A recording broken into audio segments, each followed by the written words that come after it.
Sometimes it's not a palatable thing to get to talk about some certain aspect of our history. Well, history is history. It doesn't really matter if it is palatable to the hearings of our people. I say it the way I think it is. The Uzama Kingmakers and the Monarchy of the Benin Kingdom. The Uzamans, they are quite popular. Originally, they were referred to as Ejion Nisen. They were originally 5.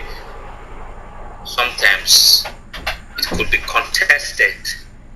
Some historians believe that they were originally 4, but some historians believe that they were originally 5. The recent work that was done on the Uzama and the Monarchy was done by Chief San Udiniwe Ibe, who is the present Iyase of Benin Kingdom. When he's quite an old man, he's about 92 years old, but he has always been blessed with the gift of good health. He reads without glasses, he walks without walking stick, though he's 92. Alright, I'm very, very close to him. When he was putting that pieces together, I contributed at the raw stage, and we had a debate. The debate was about were the Edions originally 4 or were they originally 5. But at a point in time, both of us needed to agree because he presented superior facts. I said they were 4, but he said they were 5, and he gave me the reasons why he said they were 5. And I realized that though I believe they have always been 4, but there was a reason to also believe that they have always been 4 as part of them right from time immemorial, though he might not have been hereditary. Alright? But all of these things might sound really very complicated, but trust me, I'm going to break it down in pieces. Now, during the beginning, the formation of the kingship of Benin Kingdom, we once operated a gerontocratic principle of rulership. Rulership that was based on who is the oldest, and it was not centrally based. They were originally 33 communities that makes up of the present-day Benin city, and each of these villages or quarters had their own leadership structure until one of them who believed that since we are all the same people, we can no longer be operating separate organizational structures. It therefore now proposed that there should be a central government where one person will preside over the entire land and people. Over the entire land and people. The name of that man was Igodo. More correctly, Igodo probably was his nickname, but his real name was Obagodo. Alright, he had naturally hailed from Udo community, and then though maternally his mother was from Ubeku. No. Maternally, his mother was from Ivioto. Present day Ivioto, for some of you are quite familiar with Benin, Present-day Yoto is those Dumes Road area to Santana Market, down to Iridiawa, some major part of Saple Road, biting between Adesua and let's say PZ Junction before you get to Aji. These were regarded as Idoin Yoto.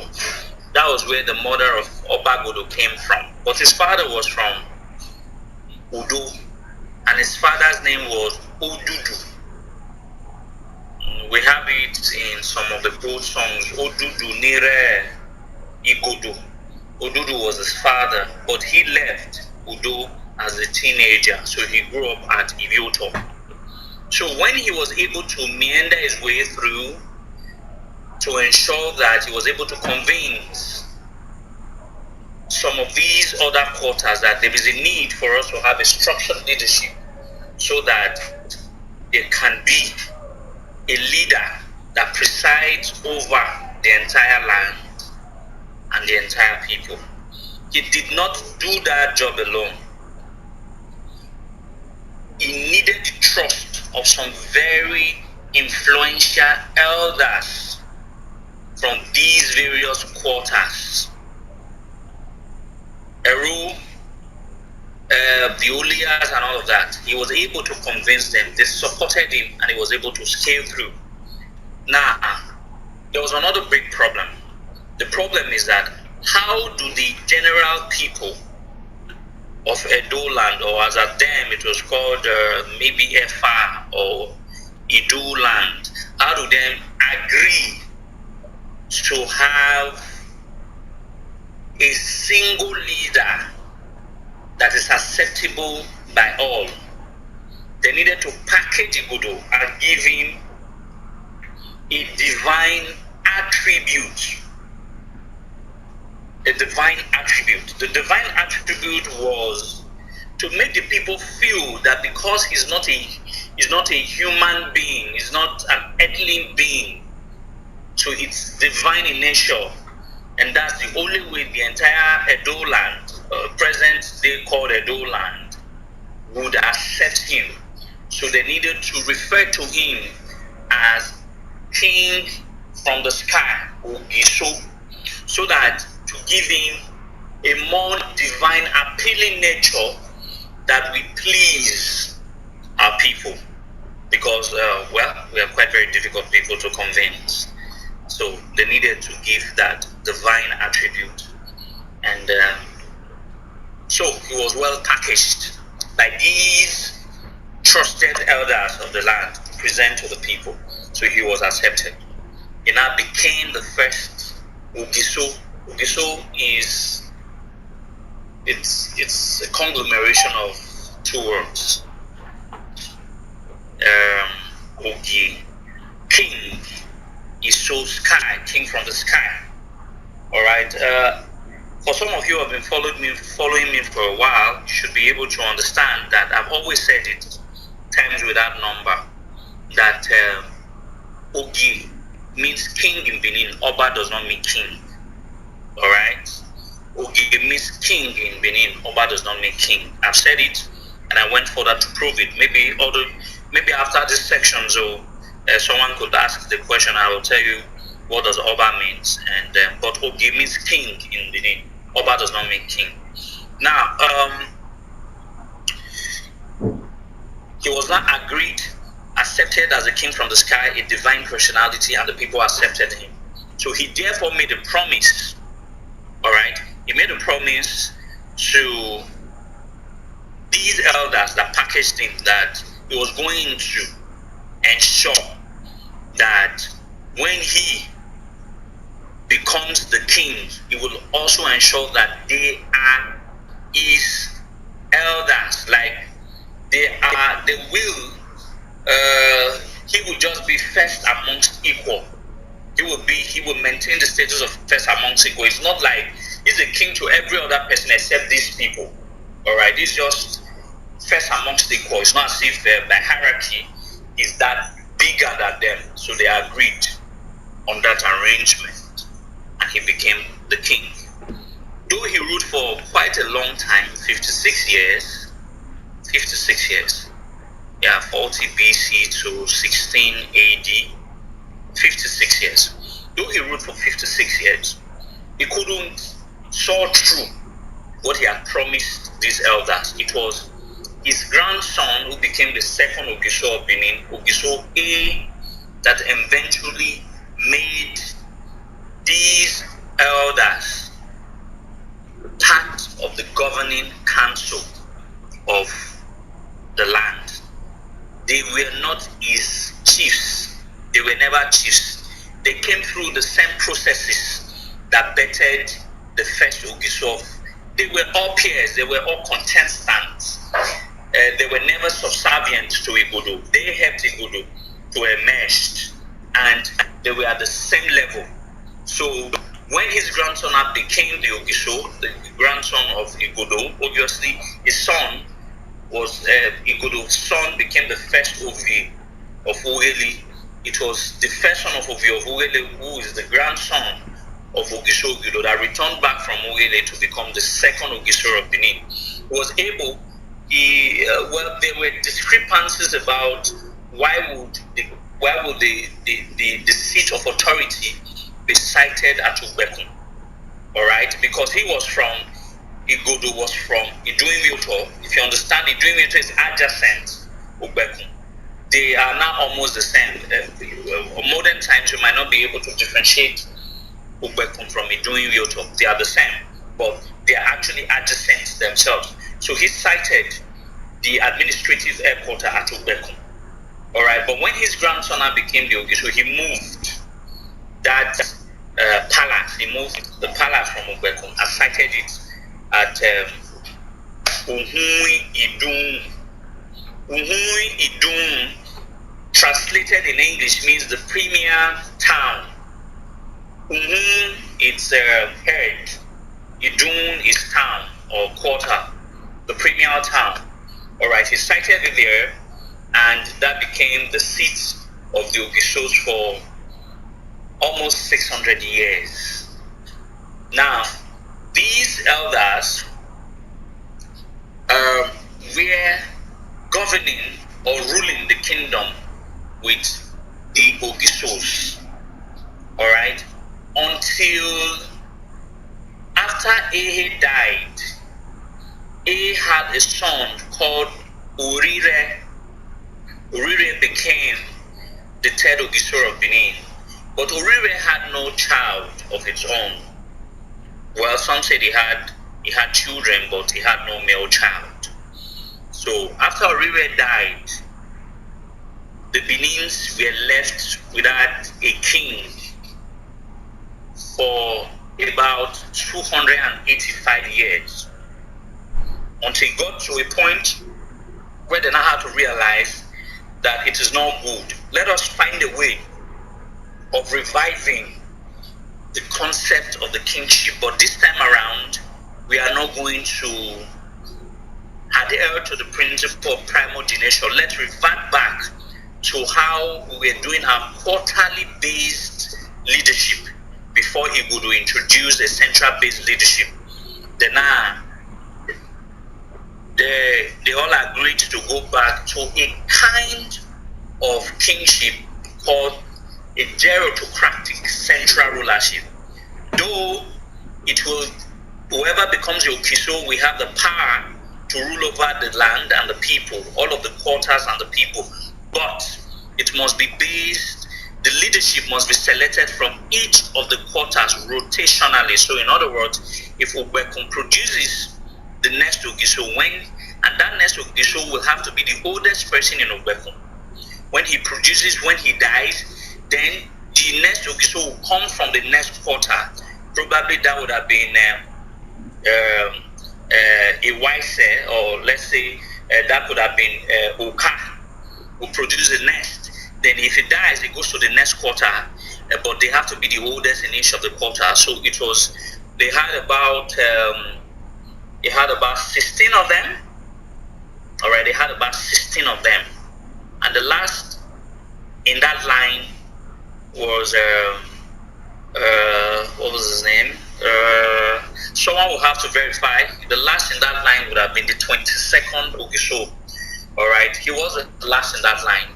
All right, when he got to his turn, there was an argument. All right, first 1, 2, 3 plus 16 will be 19. That will not be correct. 3 plus 18 will be 21. There were 19 of them. We call them the Ojonwe Ogisos. All right, there were 19 of them, or the gerontocratic Ogisos based on the oldest in each of the quarters that makes up the Benin city. All right, there were 19 of them. So when you add 19 plus Igodo, A, and Urire, there will be 22. Now, this 22nd Ogiso of Benin had an argument that they are unable to have much effect or bring noble ideas into the town, as at this time of history it was already called Igodomigodo. So they are unable to bring novelty, they are able to bring creativity into the style of leadership because it was the oldest of all of these stocks of Igodomigodo sons that were chosen to be the king, the Ogiso of our land. So why can't we find a way of ensuring that young blood comes into power so that they can have time, have more novel ideas to introduce to the Benin kingship? So the argument was valid and the people agreed. And these Ogiso, I've forgotten his name, but someone could help me cross-check the list of the Ogisos. The 22nd, that's the one I'm referring to. Eventually was able to... Agbonzeki. It wouldn't be Agbonzeki here. Did you count it? Oriagba. Oriagba is the 23rd. The Ogiso before Oriagba. Before Oriagba. And then EDIE.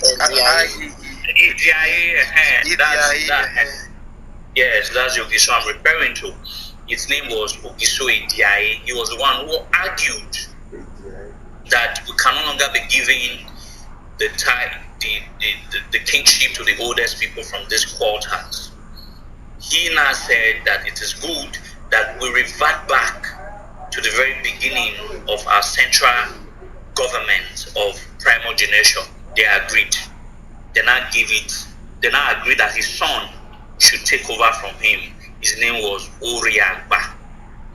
Now, when Oriagba became the Ogisos, he wanted to solidify the idea.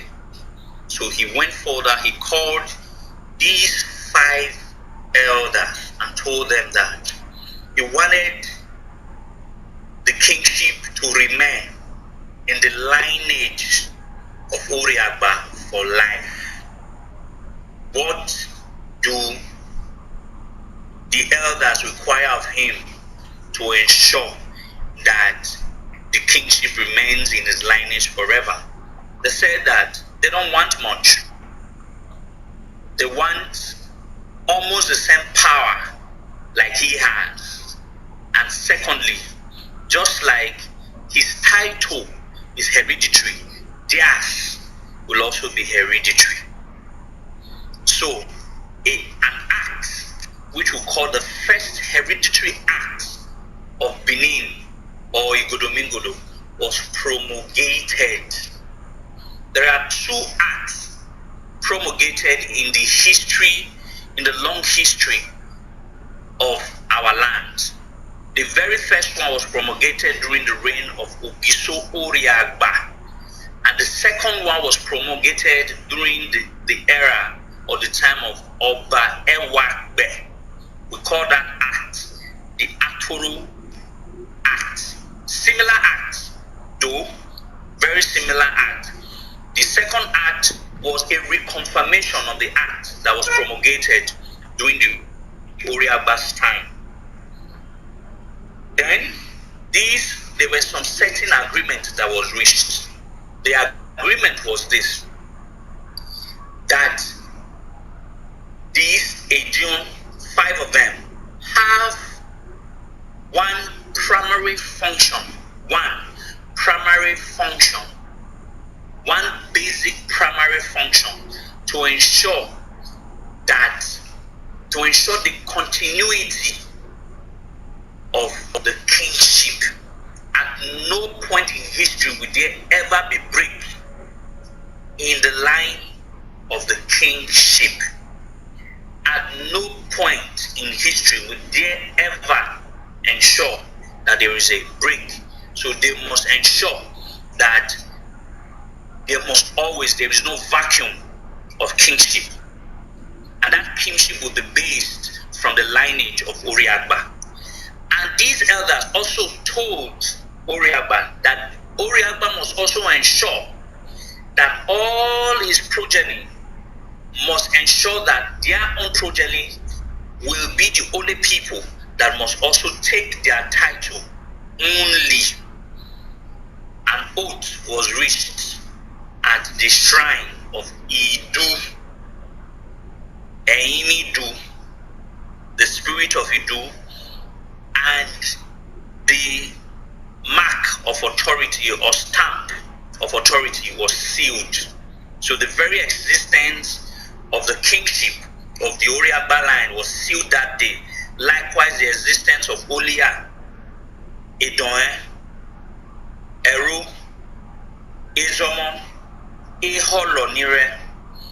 These were the originally 5 elders of the land. Don't forget, their titles were never created. Their titles have always been in the atlas of our history from time immemorial. Only that it was passed from lineages from different family to the other, but this time around, during the time of Ogiso Oriagba, he made it that those elders that bore that title at that instant, he made it hereditary to their family members. The hierarchical structure of seniority of these 5 elders is as follows. Olia is their number 1, is the leader of these 5 elders. Number 2 is Edonhe. Number 3, I want you people to pay close attention so that it doesn't get complicated. At this point of history, during the days of Ogiso Oriagba, the 3rd hierarchically was Eru. At this time of history, the 3rd in hierarchy was Eru. The 4th was Eholonire, and the 5th was Ezomo. Listen again, because it gets complicated, but you have to get the full grasp of it. At that time of Ogiso Oriagba, the classification, the seniority is as follows. Olia is number 1, Edonhe is number 2, Eru is number 3, Eholonire is number 4, then number 5 is Ezomo. But as at today of history, it is no longer so. Olia is number 1, Edonhe is number 2. Instead of Eru to be number 3, as it was from the beginning, it is no longer Eru that is number 3. It is now Ezomo, who was initially number 5.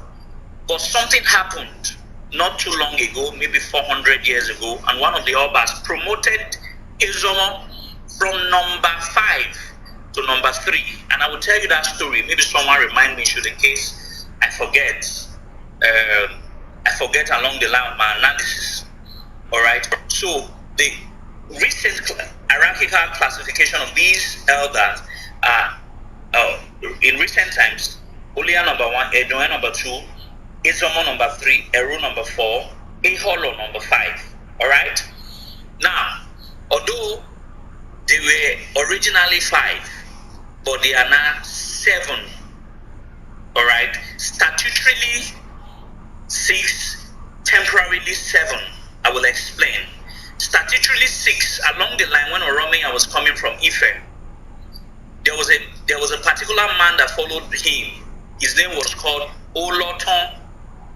Oduduwa gave him one mandate to ensure that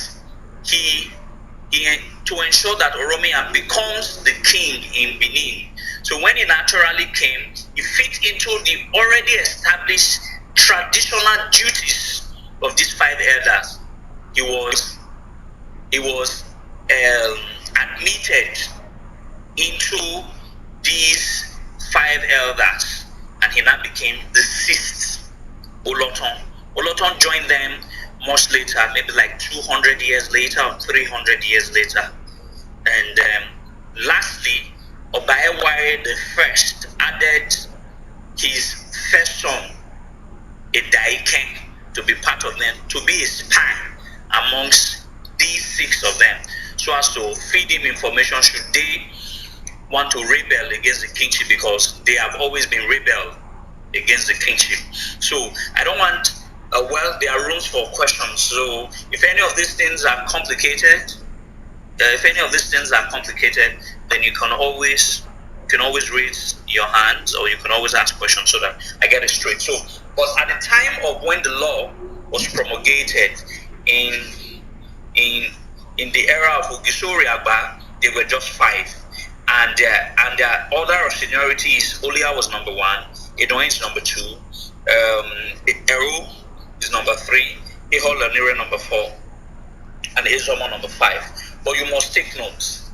Ezomon might have been part of these people, but his title was not hereditary. One cannot tell why other 4 were made hereditary with Ogiso Oriagba, but one cannot tell why Ezomo was exempted.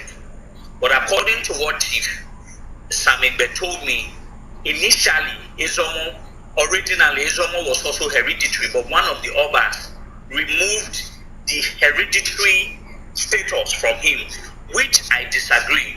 Once you are hereditary, you are hereditary for life.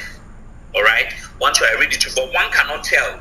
What one could really say is that at that time of history, Ezomo was not made hereditary, but he was part of these 5 elders. Alright? Along the line, Orome and Cain.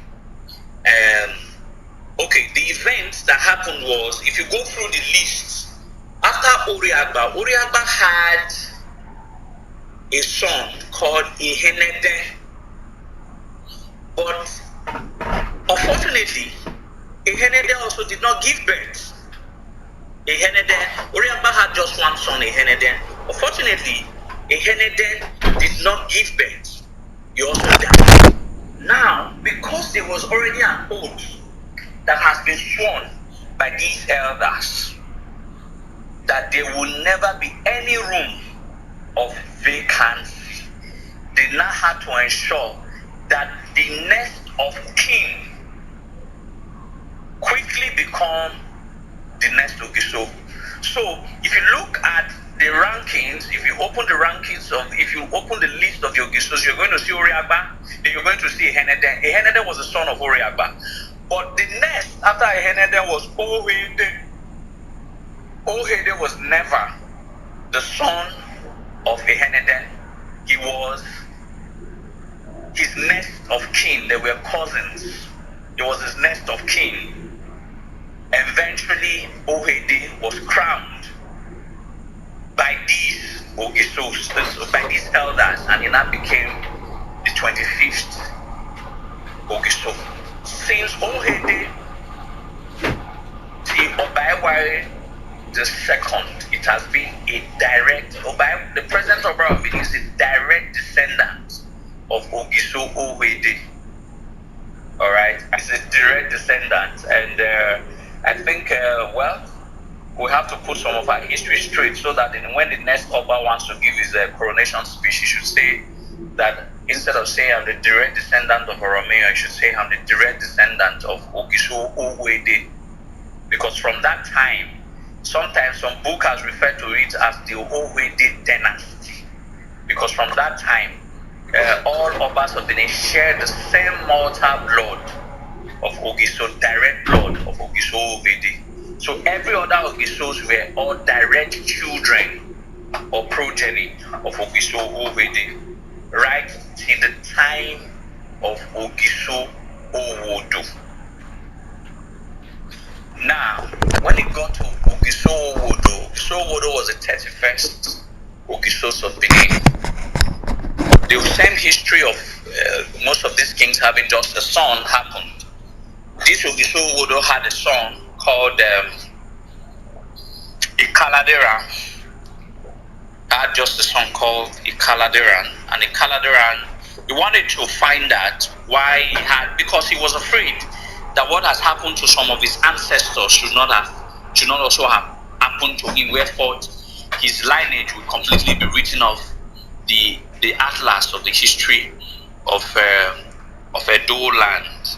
Instead, he wanted to find a remedy for his situation of having just a son. So he wanted to have all the sons. He had tens of daughters, just a son. All right. They went to see the seer, and the seer had given a verdict that one of his wife, the first wife, basically was a problem why he was able to give birth to other sons. But the message was thwarted on the way, and instead the message was given to the Ogisowodo that it was the only son that was a problem, that was the problem why he was unable to give birth to other sons. Until that son is sacrificed, he will not be able to sign other sons. All right. One of the greatest skirmishes in the history of our land. For whatever reasons, every historians have always agreed that Ogisowodo was a very weak Oba, to have agreed for his only surviving son to be sacrificed in order for him to sign other sons that he wasn't even sure that he will be able to give birth. But he did agree for Ikaladeran to be sacrificed. Eventually, he had called on the executioners to execute him. All right. It was recorded that the day the Ikaladeran left is a song. Maybe some of you might have heard. The day the heaven cries, there was no sun, there was no rain, there was no sun.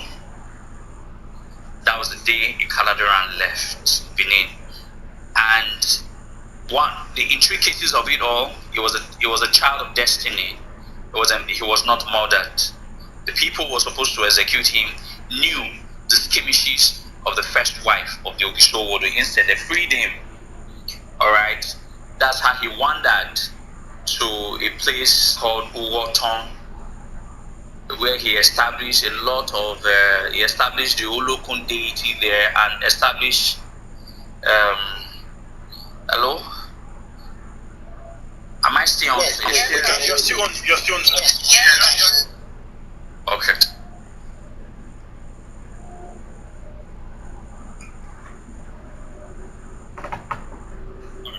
All right. Okay. I think I'll just go on. I'm still on. Yeah, we can hear you. We can hear you, sir. In case I'm not on, so bring my attention. Okay. We can hear you, sir. All right. Okay. All right. Thank you. So I'll just proceed.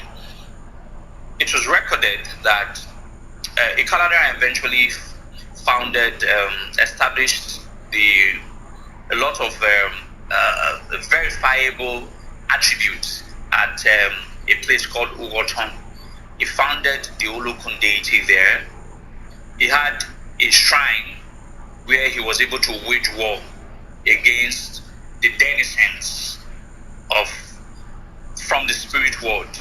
Obviously, some of you have heard about the mystic Nalubode and the Ezemimibo. I've visited those places at Uwoton. They are still there. All the places that the Ikaladeran stayed, I've visited all of those places. Amazing place where he stayed, and how he walked on the snail, and he walked on two tortoises, and the cockerel that he heard, which is also what Oduduwa heard in Ile-Ife. In case you people are not aware, the Ikaladeran had a cockerel to fight the denizens, the spiritual denizens at Uwoton. Exactly the same cockerel that Oduduwa is holding at Ile-Ife. So maybe that one will draw a lot of semblance from history. All right, the cockerel that he used he gave the cockerel that he gave to all of these spirit world to serve as he was the one who created. Ugoton was a place. It was an abode for the spirit being, but it was a Caladeran that created a sort of a boundary between the earthly world and the spiritual world. The cockerel that he used in appeasing them, in creating a boundary at the Okenalabu there, is still there. All of these monuments is still profoundly standing at Ogoton. So he got to Ogoton, self-exile. That is why we refer to him that Ikaladeran went on a self-exile. He wasn't asked. Benin people didn't his father didn't chase into exile. His father wanted him dead. But when he was able, when he was spared, don't also forget, I'm trying to draw semblance from the Onis and the history that the Yorubas are giving, that Oni means the spared one. Don't also forget, Ikaladera in Benin was also spared. Oni technically means the spared one. Don't also forget, the Ikaladera was also spared by the executioners. So maybe a lot of you can be drawing semblance for a lot of this history.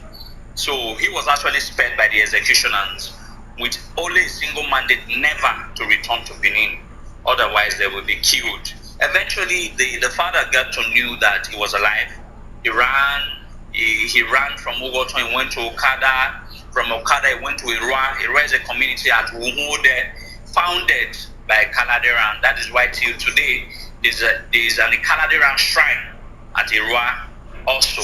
And Kaladeran, the name of the Kaladeran secondary school is at Irua because he founded a Irua community. It was from Irua now that he went to a place now called Ile-Ife. So he was there. Now, the drama got to Benin, and along the line, coming to Ogiso realized that it was not his son that that the native doctor or the seer had said was a problem why he could not cite all the sons. So eventually it was discovered that it was his wife. So his wife was murdered, and Ogiso eventually committed an abomination. The Benin referred to a Hierarchical, an abomination where you murder a woman. You don't kill a woman, kill the child. It's an abomination.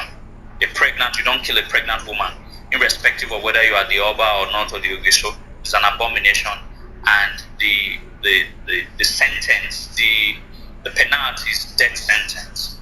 All right. Some booker said he was banished from Benin by the elders, but I believe he wasn't banished. He was actually murdered by the Benin elders. All right. That's the tragic end of Ogiso Owodo. Now, after the tragic end of Ogiso Owodo, the Benin's, our people became without a leader, without a king. So during that time of history, there was an animal. Some people believe that it probably could be a dinosaur, or it could be a lot of things. There was an animal the Benin called Oshoga. All right, it was a big bird. Is it a dinosaur that's a bird, or was it called dragon? It could be a dragon or so. It was a big bird that comes to Ogiso Market, because the oldest market in Benin is called the Ogiso Market. In present day Akbaba Road, it is no longer called Ogiso Market. It is now called Agbado Market. And I will tell you why it is now called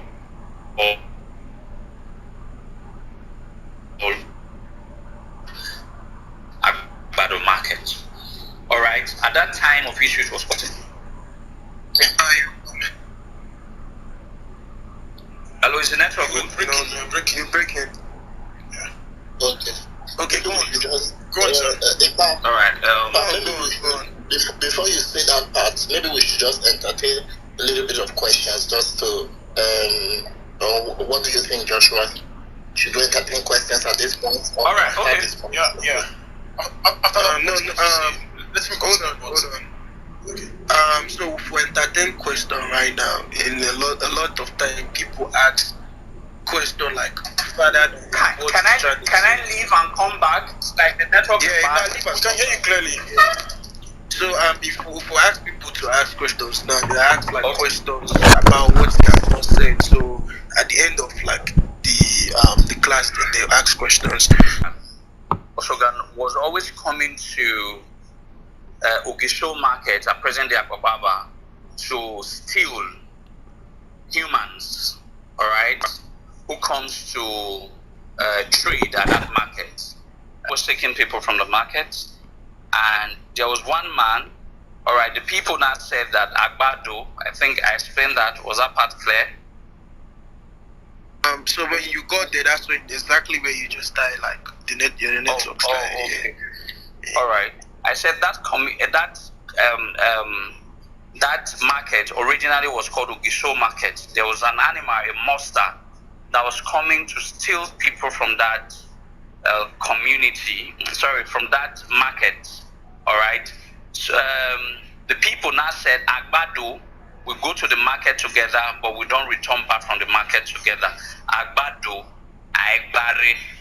All right. That was where the name Agbado Market came from. All right, and I replaced the original name Ogisho Market, and that's why the market till date along Akpakpaba, which is the oldest market in the Godomigodo land, is now called Agbado Market. There was one man that was brave enough. He was a blacksmith from Enyanugi.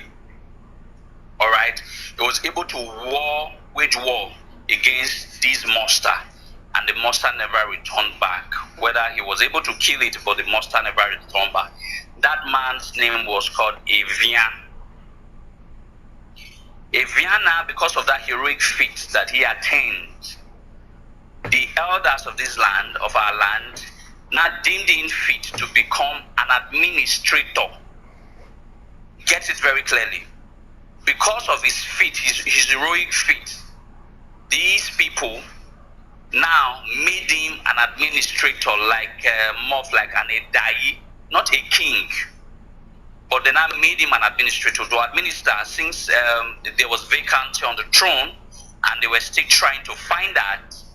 They couldn't crown, get it, they couldn't crown another person. They could have easily had replaced Ogisho Owodo, but they knew that Ogisho Owodo had a son still alive, so they could not crown the next of kin to Ogisho Owodo. Instead, they were waiting for either Ogisho Owodo's son to return back, or to die, so that they can traditionally now crown next of kin. But at that instance, they were aware that the only son, the heir apparent to the throne, was still alive, so they could not crown another person, because it's against the tradition, it's against the oath that their forebears, that their ancestors had sworn somewhat 250 to 300 years earlier. All right. Instead, they opted for an administrator whose name was Evian, the man who defeated the Osogan monster. Eviana became the administrator of Benin Kingdom. He started getting fame. He was a strong leader. He was a very strong leader. He had 3 sons. When he was coming to an end of his life, he discovered that he wanted to force the Benin people to accept his son to take over the leadership role that the Benin people has bequeathed to him. That was when it now dawned on the elders that if they are not careful, this man might likely now force a wrong line of kingship on the throne, a wrong line of kingship on the throne. Instead, they told him that we are aware that Ogisho Owodo still have a son. We cannot crown or allow you have your son because you're just an administrator. We cannot allow you have your son to become an administrator. Over some years, you people will start claiming legitimate rights to the throne. Instead, then I said they will go in search of the heir apparent. That was how the Benin Search Party, led by one of the Oleya. Oleya has always been has always been the leader of these Ejion, had went in search for Ikaladeran, only for them to discover that he was already a ruler in Ile-Ife. All right. Eventually, everybody knows how the other stories became. So I will pause here for questions to come in before we'll continue. Thank you. Okay. Thank you very much. Yeah. If you're the audience and you want to ask a question, please raise up your hands and I'll bring you up on stage. Okay. Now I will take a cue now at the moment for those on stage. I'll start with Henry. Okay, Sadion, you can come up. So before you want to ask a question? No. Before you go. So guys, ask your question based on what he has said. Please go on. Okay, thank you very much. Yeah, so if you're the audience and you want to ask a question, you can raise up your hands and I'll bring you up on stage. Thank you very much. So, okay, Henry. Okay, after Henry, then I'll go after Henry. Okay, Henry, ask a question. So, if I don't know, just a question. I don't know if you've heard, of the Igala oral true story of Ikaladera or of Ododuwa. Do you think? I don't know. What do you think it corresponds? Is it? Do they have? Is it true? Let me put it. Or do you think it is true, or is it just another subjective story that came up? Because they claim that a Benin priest called Ododuwa came to Igala during that period. What do you think of their own oral story? Oh, okay. That's your question, right? Well, yes. That's not false. That's actually true. If you are paying attention when I said that Ikaladeran left, when he left Iraq, I sighed. I took a pause before I said he went to Ile-Ife. Well, that's because I didn't want to complicate the knowledge of our knowledge for now, because that might look a little bit advanced. He didn't actually go to Ile-Ife at first. He went to Uhe. This morning, I think I was trying to say there's a difference between Ile-Ife and Uhe and all of that. Yes, he went to Uhe at Kogi State. All right, that's where he stayed for a while before he left from there to Ile-Ife. That is why some Professor Obayemi had questioned Yoruba scholars. Professor Obayemi is one of the brightest Yoruba historian. Had questioned Yoruba scholars, telling them that was Ile-Ife the original Ile-Ife. All right, some Yoruba scholars knows that there was a civilization, there was a community that the present day Ile-Ife is now replicating, and that place was at Uhe, and that place is called Uhe according to the Benin old oral documentation. The Source of Benin were always paying a pilgrimage station. They was always paying a pilgrimage visitation to a place in present-day Kogi State, because that was where their forebears, the progenitor, died. That was where Paidu. That is complicated, Henry. It might take. In order for me to discuss about the matter, I did a documentary called Uhe versus Ile-Ife.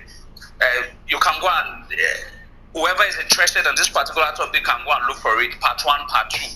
When you get the full grasp of it, then I cannot elucidate further on it. Otherwise, it might confuse you a little bit. But I can tell you categorically that the Igala narrative it's quite or very correct. The Ikaladeran went through Igala land before he got to Ile-Ife. Okay, thank you very much. Thank you very much, Epa. Now, my question is, when you're talking about Okiso Oriagba, I don't know, but all through all the documents I've been seeing, I think after Oriagba was Odoligi, and after Odoligi was Uwa.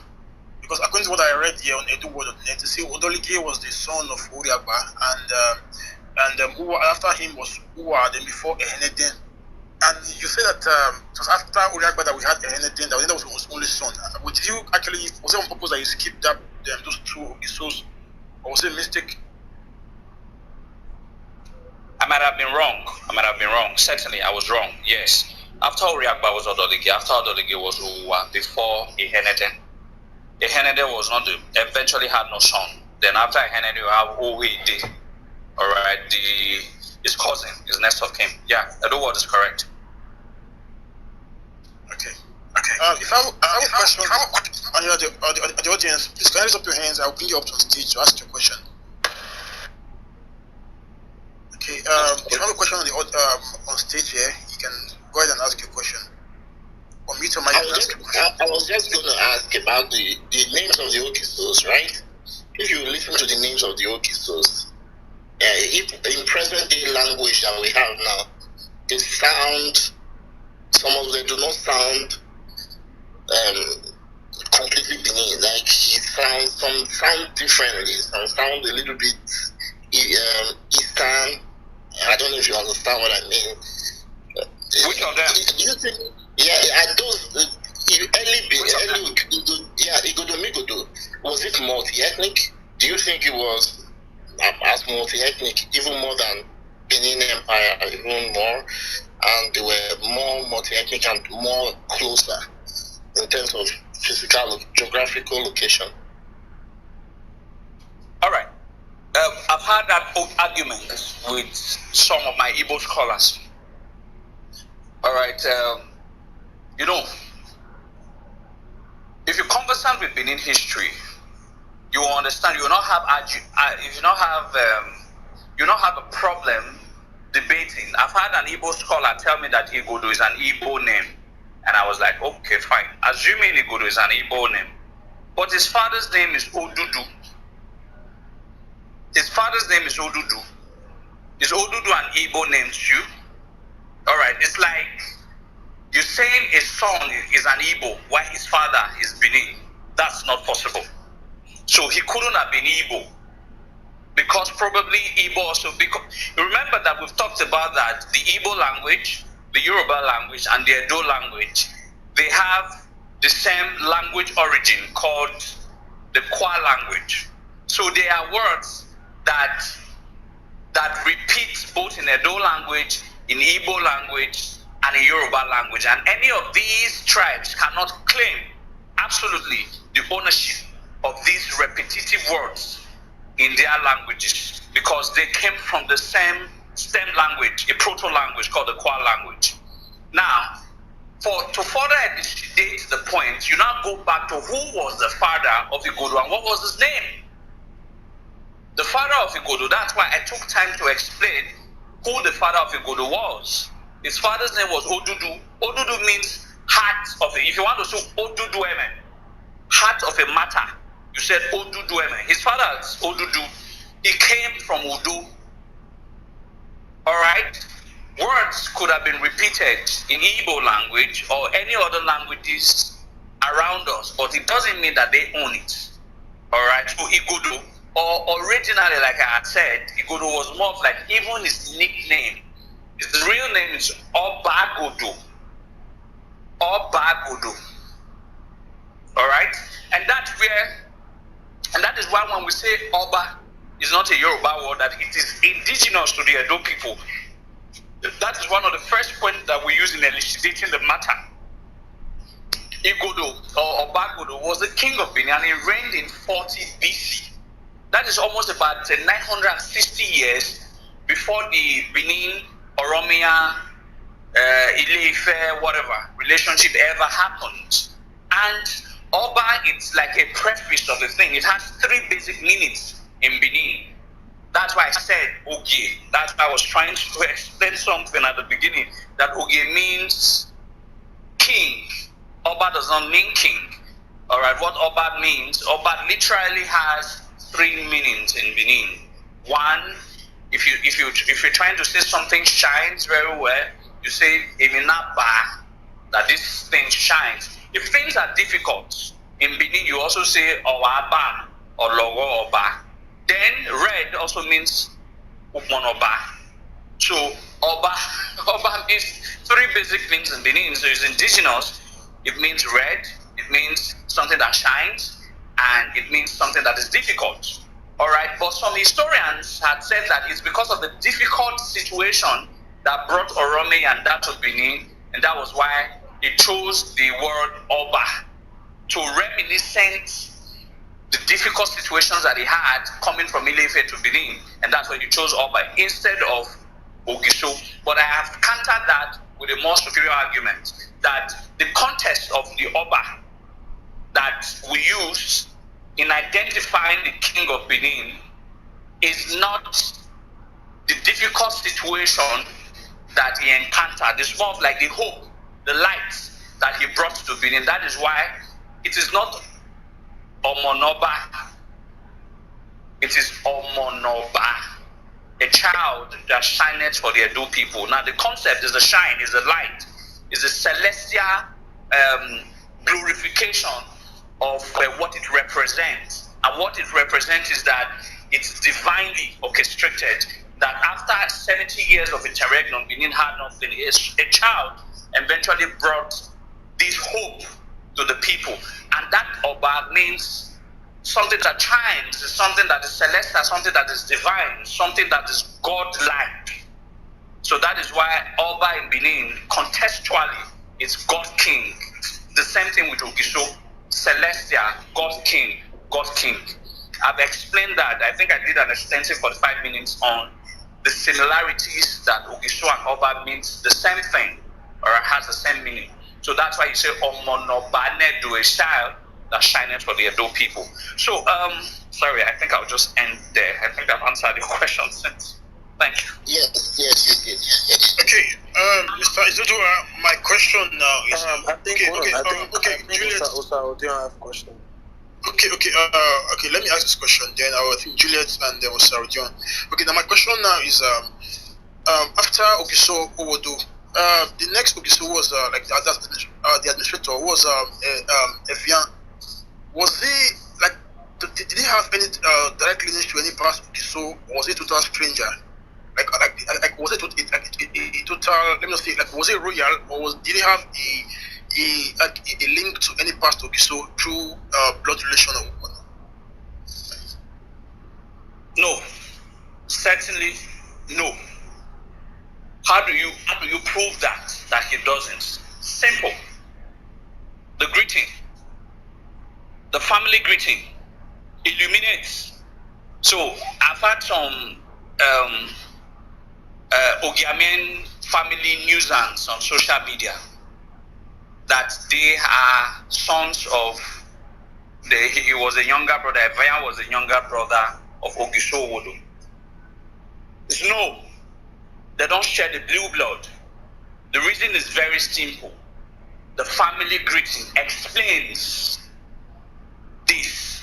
What does the Ogiamen people greet, the Evian people greet? They greet a particular greeting called Laire. If you go and check the morning salutations of the Edo people, you will discover that there's another family that greet Laire. It's the Ehol Onire. So the Ogiamen came from the Ehol Onire's family. If Evian was sharing the same blood lineage with any of the Gishos, he would have, or they would have been greeting Laiso. So you cannot, the Benin history is too sophisticated that one person can come out tomorrow to try and twat it. So they don't share the same bloodline with the Ogisos. Okay, thank you very much. Then Juliet can ask a question. Yeah, you must say. Alright, good morning, sir. Sorry, I want to get something clear. There's a place you made mention of Prime Heritage, some part of Benin City made mention of Prime, though you call the Benin name. Can you please call the name again, please? I didn't get it well. Oh, where I said the premium town. Yeah, premium time. Idun. Yeah, it's that it's heard premier. Then Idun is town or quarter. That was where the second palace of the Ogishos were sited. Okay. So where is the present day's Umudun? Do you know Western boys? Do you know after you pass ICC? Yeah, that is MMW, right? MMW. And if you pass ICC, those Western boys area, all right, those areas are called those Igodala Western boys. Those areas are called Uhumudun. Okay. They still exist in there. No. Aviama. I don't. Is Aviama there? Before you get to Imwemwe, where MMW meets Akpakpava, those areas by your right, those are called Uhumudun. Yeah. Okay. Thank you, sir. You're welcome. Before Saudi asked this question, I think what's his name? Aibusa. I wanted to contribute. Aibusa. Yeah, good evening, everybody. Good evening. I was going to contribute. I was going to say what he was asking about to describe the place starting when Joy was talking about this. Okay. Aibusa Koyo. That's our linguistic. Osaudio. Hey, bros. Thank you. Izoduwa Imasuen. I think we talked earlier this morning. Thank you again for a very interesting class, and thank you for taking your time to come here and converse, talk to us, and I guess you're also learning in the process of talking to us as well. But mine is actually sort of a two-part question, but I'll try to make it short. The first one is, it looks like I know that a lot of our history they're not in tests, they're not written, but I just wanted to ask you if I'm sure there are also lots of our history that are in text. If you could quickly, throw 1, 2, or 3, top favorite books, texts, articles, documentaries that you would recommend for some of us who are not home or have the privileges of speaking to the palace or to our parents, things we could learn by reading. And I know you've mentioned a few resources that you have out there, like documentaries. If you could quickly just maybe recommend your top 3, that would be great. And the second question is, this one's a little more detailed. I hope you can really talk about this from an objective point, but also, you can give it whatever spin. There is the argument that Igodomigodos, the very, very first rulers of Benin, and even the very first Benin people could be indigenous to the land. That, when we ask the question of, okay, where are we from? And sometimes people make the claims that we may be from Mali or from Egypt, and there's all kinds of claim out there. And there's also the claim that we literally originated we evolved out from that land. So my question to you, humbly, really is, how legitimate is this argument? Is it completely far-fetched? Is it unrealistic to think that we're indigenous? Or is it, or do you have any information as regards to where the Igodomigodos themselves, like the very first Benin people, where they came from? Thank you. All right. Your first question.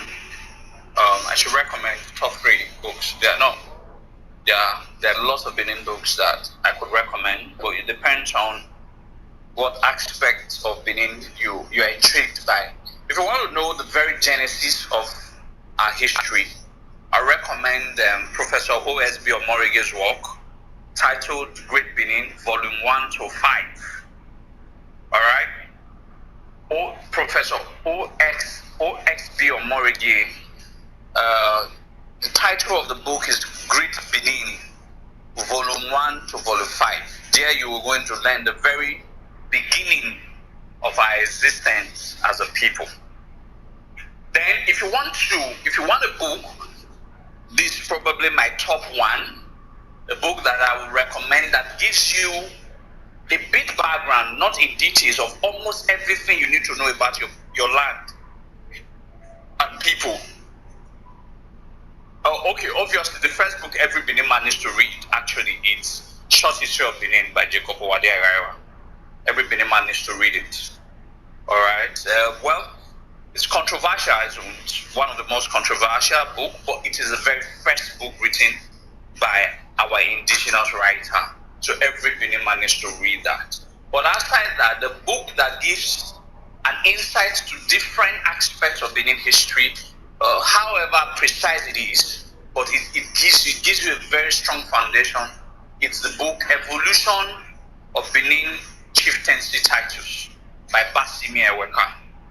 All right, that would be my number one. Evolution of Benin Chieftaincy Titles. All right, by Basimi Eweka. All right, so that would be my top one. Then you have A Great Benin by OSB Omorigi. Then you have Short History of Benin by Jacob Owade-Araira. Then works of if you now want to now go details in knowing some very killer aspect of our traditions and culture details, then you need the works of Dr. Aishene Hagosa on the Benin the Benin City Pilgrimage Station. All right, so that book is really very exciting too. So, and a couple of others, but all of these first three will give you a very strong foundation of what you need to know about Benin. Then for the other one that you asked, well, I think I talked about it when I was trying to say where is the origin, where did the Benin people came from. Lots of people have argued that the Benin people came from Egypt. Well, that was because Jacob Owade-Araira actually wrote that the Benin people came from Egypt. The likes of D.N. Oronsai is another brilliant Benin historian, also wrote that the Benins came from Egypt. All right, but the likes of OSB Omorigi countered it and said that the Benins never came from anywhere. They were created here. All right. Well, the highest authority of the Benin people is Obaride of blessed memory. In one of the preface of Evolution of Benin Chieftaincy Titles, had said that he did not agree with the insinuations of Jacob Owade-Araira that said that we came from Egypt, that he strongly believed that God created the Benin people here and we never came from anywhere.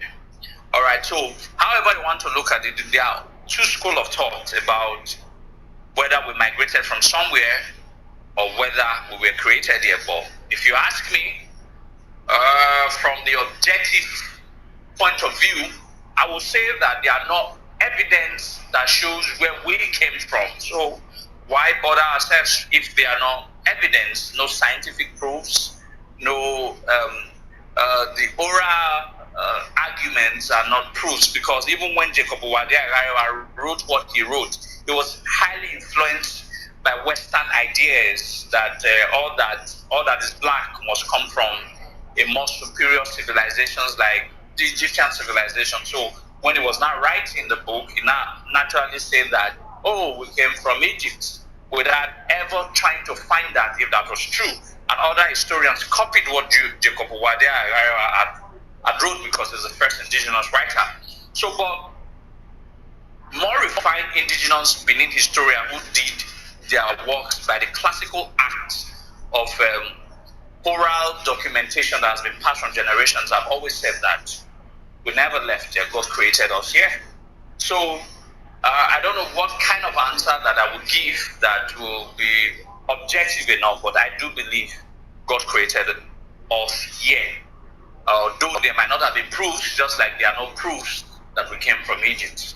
Only oral or assumed by some earliest historians, which were influenced by Western ideology. But some of these people that believe that we came from here were never influenced, or probably they were influenced, but within the confines of our history.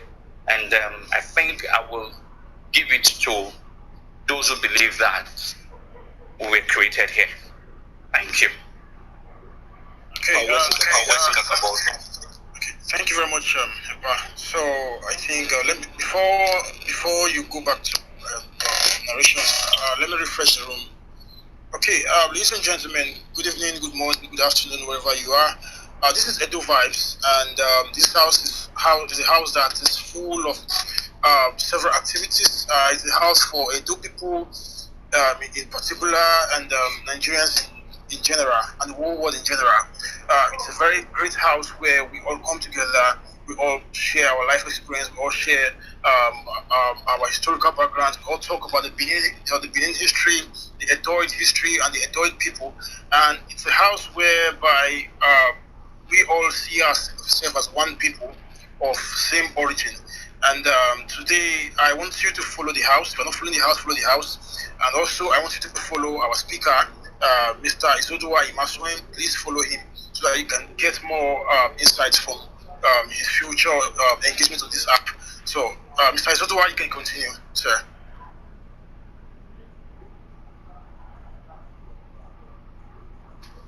Mr. Izoduwa? Hello, yeah, okay, I'm here.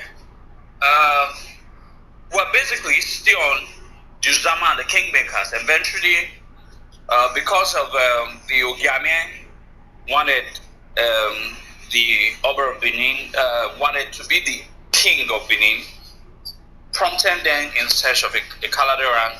When they got there, Caladeran was too old. It was already a king in Leife. They had to send his son and all of that. Let me not bore you with that story. But eventually, they succeeded in bringing Oromiyan back to Benin. Oromiyan became the Oba of Benin. However, he did not stay. Don't forget, Oromiyan was born in Yoruba land, a very different environment from the Benin people. So when he got here, he felt the Benin people were very hostile. You know how body they always pepper us till date. You know, someone who grew up in Yoruba land, if you understand, it's too different. Even in the modern day concepts, what happens in Yoruba land is very much different. Their karma over there were a bit harsher here. We're a bit harsh rather here. It has always been, it was the same case that Oroyan came to meet. Like, these people are very harsh. So he couldn't stay. He derogatively called us Ile Ibinu people. All right, now get this twist. That is not where Benin as a word came from, as being ascribed by some people. All right, that's not where the word Benin came from. Quite all right, he called us Ile Ibinu people, but he doesn't have any correlation with the word Ubini. All right, originally, or sequentially, our original name for our land is Idu land, named after our progenitor, our generally accepted progenitor. Idu had 3 sons, Efa, Emehi, Aka. All right, they followed him to Igala. Idu died there and they returned back. When they were coming, they saw the beautiful terrain of their land that they have left quite some years back, and they referred to the land as Ubini. They refer to the land as Ubini. Ubini means a place of heavenly pageantry. The story that I'm talking about was hundreds of years before the story of the first Ogisos of Benin. It is the foundational story of our people. You can get that in the works of OSB or Morigi. They refer to this land as Ubini, a place of heavenly abode, because it was beautiful. So this land has always been called Ubini, only that when Ogiso Igodo became the king of Benin, he was named after Igodo, but some part of the Benin people had also, some part of the Igodo people had also still referred to it as Obenin. So, but when Oromia came, referring to the people, not even to the land now, as Ile Benin people, does not transcribe to Benin. What transcribed to Benin was Ubinin. And Ubinin transcribed to Benin was, the Shekiri people still refer to us as Ubinin people. When the earliest Portuguese came to the hinterland from the water, from the first people, some of the first earliest people they met on the coastline were the Shekiri people, and they had told the earliest Portuguese that are you heading towards the Ubini land? And the Portuguese could not pronounce Ubini properly. Instead, they pronounced it as Benin. So Benin, it's a corrupted word from Ubini. Ubini is the original word, and Ubini was never at any instance of history corrupted from Ile Ibinu. Ile Ibinu was a reference to the nature of attitude of the people. It was never at any time referred to the land, only to the character of the people.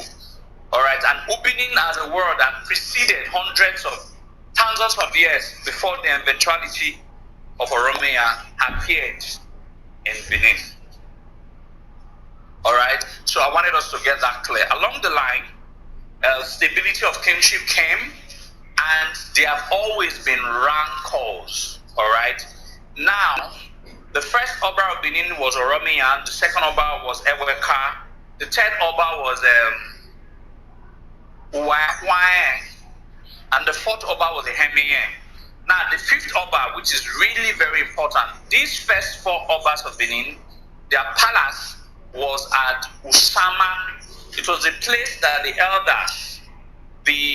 elders of our land built for Oromia when he returned. For some of you, the Uzama Palace is still at Siloko Road. All right, that is where every Oba of Benin must be crowned traditionally till date. All right, the Uzama Palace, before he will now eventually come to Ogbe. All right, the first only four Obas stayed at that palace. The first was Oromia, he stayed very briefly. The second was Eweka the first. The third was Uwae, and the fourth was Ehemiye. Now the fifth, which is Ewedo, all right, he was tired of the high-handedness of these now 6 elders. Remember, Oloton has already joined them, so they are now 6 elders. All right, he was already tired of their high-handedness because they referred to him as first amongst equal. Not like the guy, everybody the healer, Oba, but they're not the healer. Now they are party. You understand? They are party. If you sit down or sit down near him, you know, that was the relationship that they had with him. So, but he was tired. So the first thing he needed to do was to move the palace from Osama, because Osama was in the middle of all of these elders. Osama is not far from Chifolia's palace. He's not far from Eroa to Ruby. He's not far from Oloton. Oloton is at Isehiri. He's not far from Izomo at Uzebu and Edoen. They are both. Izomo is at Ekenwa. Edoen is at Ekenwa. Izomo is at Uzebu. So he was in the midst. So the first thing he needed to do was to first of all move the palace from the clutches of these elders. That's why he moved the palace from Usama down to Ogbe. That was the first step. The second step was he told all the attendants to remove all the chairs, or whether it was chairs or stool for sitting down, in a way that he would be the only person that will sit down. They were sitting originally. If the Oba sits down, they sit beside him. So it was not a word on a device. It means that they were no longer chairs, so you cannot sit beside him. So instead, they were not standing in front of him. That is why no chiefs sit beside the Oba of Benin till date. It was Ewedo that devised the mist. He was trying to reduce their power. Still, he was succeeding, but now he needed to create a chiefs. This is when chiefs don't forget, I've always said that these people are not chiefs. The first chief that was ever created either by any Ogiso or by any Oba was the Iyase title, and it was created by Oba Ewedo. And the title came from the word Niya Sowa, translated in pidgin, the one make I take persona. So he created that title to spite them, and he was the one who referred to them as Uzama. Uzama is a Benin word that means Ian is Zama, so like someone that always Mockery. And someone that always mock, someone that always mock the Oba. So they were always mocking the Oba for anything that the Oba wishes to do. So it's derogatory to them. Their original word, their idiom. So some of the elders, like the Chief Ero, does not allow anybody call him Uzama. Alright? Does not allow anybody, he still would prefer to be called an elder. These people were elders. So he now created the Iyase title and made him second in command in a bid to reduce the influences of these elders. Alright? He succeeded, and that was the first attempt any Oba ever made to reduce the powers of these elders. Along the line, their power started dwindling, but initially, without them, no Oba is ever crowned. Till date, Oba cannot crown himself except the Uzama. And don't forget, the Uzamans are not chiefs. They are not in the old. They don't go to the palace of the Oba of Benin, because all of them, they are the only people that have their palaces. Just like Oba Palace, there's an Olia Palace, there's an Izomo Palace, there's an Edoen Palace, there is a Ero Palace. And just like Oba has a market, Olia himself also have a market. That's how powerful they were. Outside the Oba of Benin, no other person have a market in Benin Kingdom other than Olia. That's how powerful these people were. But their powers were reduced. And the Oba Ewedo ensured that instead of them also publicly displaying their Ada, just like when the Oba is walking, the Umwada is beside him holding the Ada, they also had the power of also carrying Ada, but he banned them for ever doing that publicly, though they can still carry it privately in their homes, but never to be displayed in public. All right. Now I talked about Ero, who was initially number 3, then is now number 4. Uzama was initially number 5, is now number 3. This is what really happened. There was a story that after one of the Oba, it was Oba Akenzwa the first actually, after they had their meetings, they had deliberated and all of that, then the Oba of Benin said, okay, give them food, let them eat. All right? And normally, if you want to serve these elders food, you're going to serve them in the order of seniority. All right? So the attendant gave the washing bowl to Olia first. Olia washed his hands. Then he gave it to Edoen, which is second in command. He washed his hands.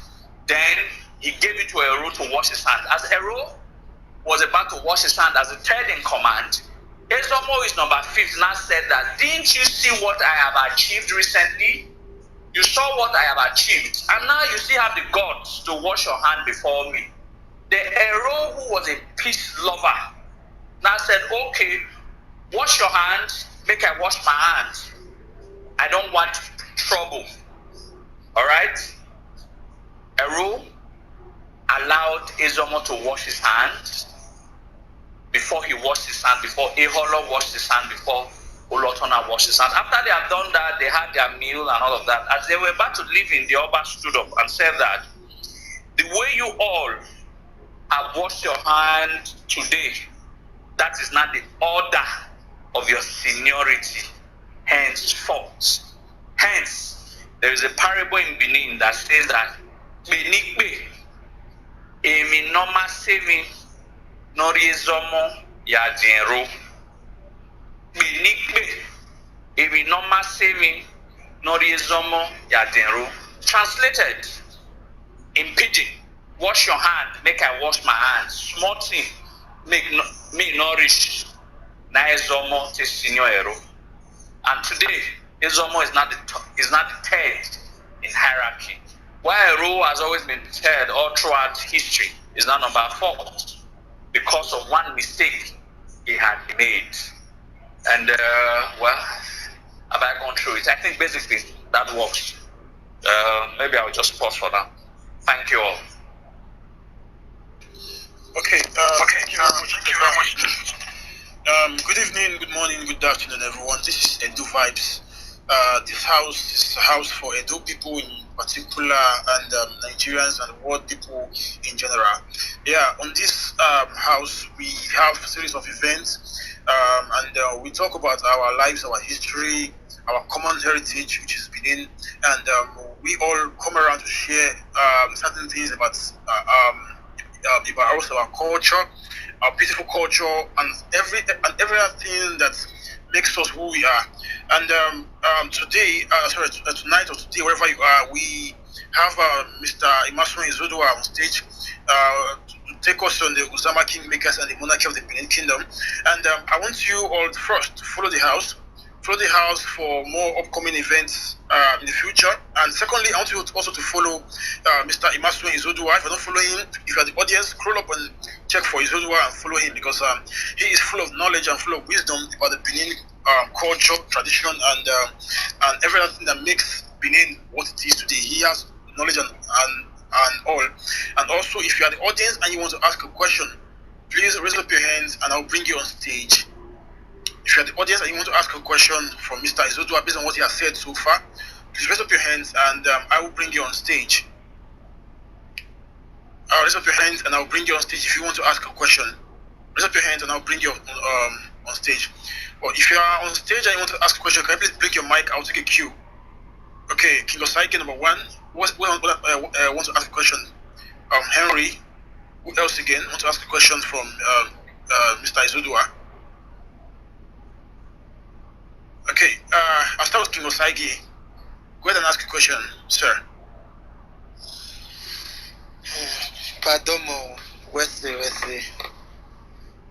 So my first question is, my mother, she always sing a song about the day Kaladera left Benin, and she talk about how the sky looked and everything. And recently, I know you didn't talk about this, but recently, what happened with Nikowe, the Oba of Benin that does not come to Benin, or the king that does not come to Benin, that happened during Oba AY. And unfortunately, me and my mother had a discussion after then, which was I think last year or last 2 years, and she told me again what happened that day, like the way the sky turned black and it started raining in Benin. That's how the same way that's like the same thing that happened when the Caladarian left Benin. I don't know if you want to talk about what happened like the same day, or how the weather, or how this. I just wanted to clarify more on that. That's my first question. Then my second question is I thought you were going to make mention of one Uzama, but you didn't really talk about him and the Daike.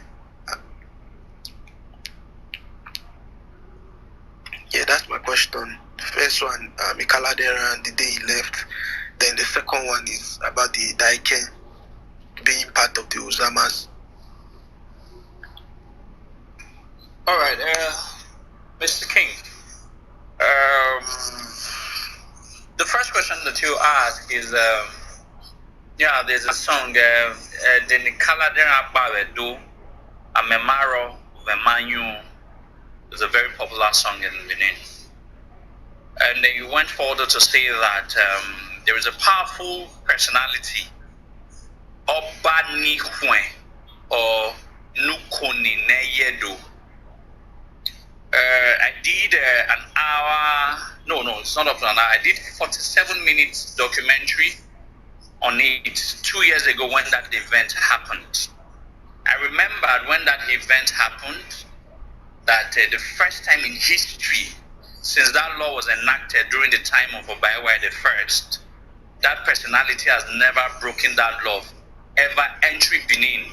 When you mean entering Benin, ever crossing the Boba River to inside the center Benin ever since Obaiwai and Okwae instituted that oath. But it happened 2 years ago during the reign of Obaiwai II. What really, a lot of questions. When that matter happened, I tried to find out what was the problem. How come nobody was aware? Nobody was aware of the story. So I went to my mentor, who is sadly who is late, who passed on last month, Dr. Iseneka Gosha. I went to see him in his house. I told him that there is something that's currently ongoing, that something that has never happened in about 500 years has happened. What could have been the story? He said he doesn't know that story, but he will check his archive. He checked his archive. He brought over 57 recorded tapes. Then we were able to look for one. We now saw a tape titled Okwae. And I said this might be related to him. So I played that tape. The tape was an interview late Dr. Iseneka Gosha carried out on the Ohen Okwae of Ewo Mori community in 1997. It was a man that gave an extensive reason why that personality, why that deity is never allowed to come to Benin. It's a very interesting topic, but I have that documentary on YouTube. You can search for it on Henukoni. All right. Yes, the situation was very similar. An abomination was conducted. The palace, the Oba got instant sign, because the reason why there was an embargo, why he should never enter Benin, the Oba will never come in physical contact with that person. If he does, you know what that means. Otoeri Urwe. Otoeri Urwe. For some of you who have Benin, you should know what that means. So if he comes in contact with Ohenukoni, Otoeri Urwe, so he doesn't. So a sort of a trigger was placed that whenever that abomination is committed, the palace must get a sign. And I don't want to go through all of what the event of what happened, but eventually it was averted, and the gods were appeased, and everything became all right. Now, you talked about, I didn't talk about a Daiken. True, you are right. Like I had said earlier, they are statutorily 6, and they are temporarily 7. That's 6 constant Uzama and 1 that is temporal. Like the way they are now, they are 6 in numbers. There is no Benin Kingdom presently do not have an Daiken. All right. Some argument broke out in Abuja last week, where one of my pack called me. He was in a conference of other Edo elders, and they told me that according to the Benin history, the Daiken is an abomination for the Daiken to see his father face to face. I said that is true, but they said no, that's not true. This present Daiken is seeing his father face to face, and I said that is where you do not understand, sirs. There's a difference between the heir apparent or the first son of the Oba of Benin and the Daiken. What the Benin currently have is the first son of the Oba of Benin. For him to be an Daiken, he must pass through some traditional rites. Until he passed through those traditional rites, he's not a Daiken. When he becomes a Daiken, he will no longer be able to see his father, but as just his first son and a Daiken de facto, he can see his father. All right, so it's the same explanation. I wanted us to get the full grasp. All right, the Daiken means an heir apparent who has passed through some traditional rite, or the first son of the Oba of Benin who has passed through some traditional rite that made him a legal heir apparent. That's what we call the Daiken. So presently we have the first son of the Oba of Benin, but we don't have an Daiken yet. He definitely will be a Daiken when he passed through the traditional. Most times it's usually towards the twilight of the present monarch, where he will now say, okay, let my first son go and become a Daiken. Wherefore, at that time, when it becomes, he will only be restricted to Uselu. He will no longer be able to travel nor to come to Benin. All right. So, when these 6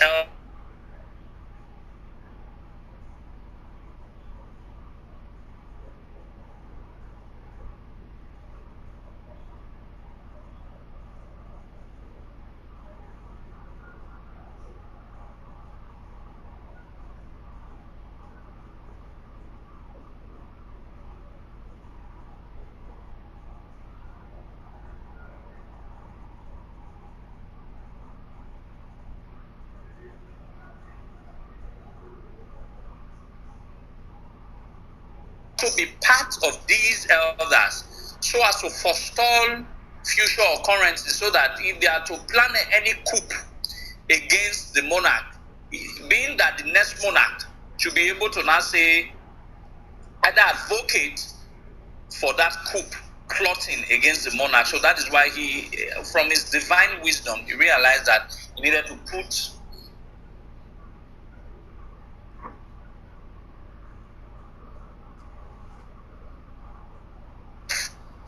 the Uzama elders only when he has been instituted. If he becomes a Daiken today, automatically becomes part of them.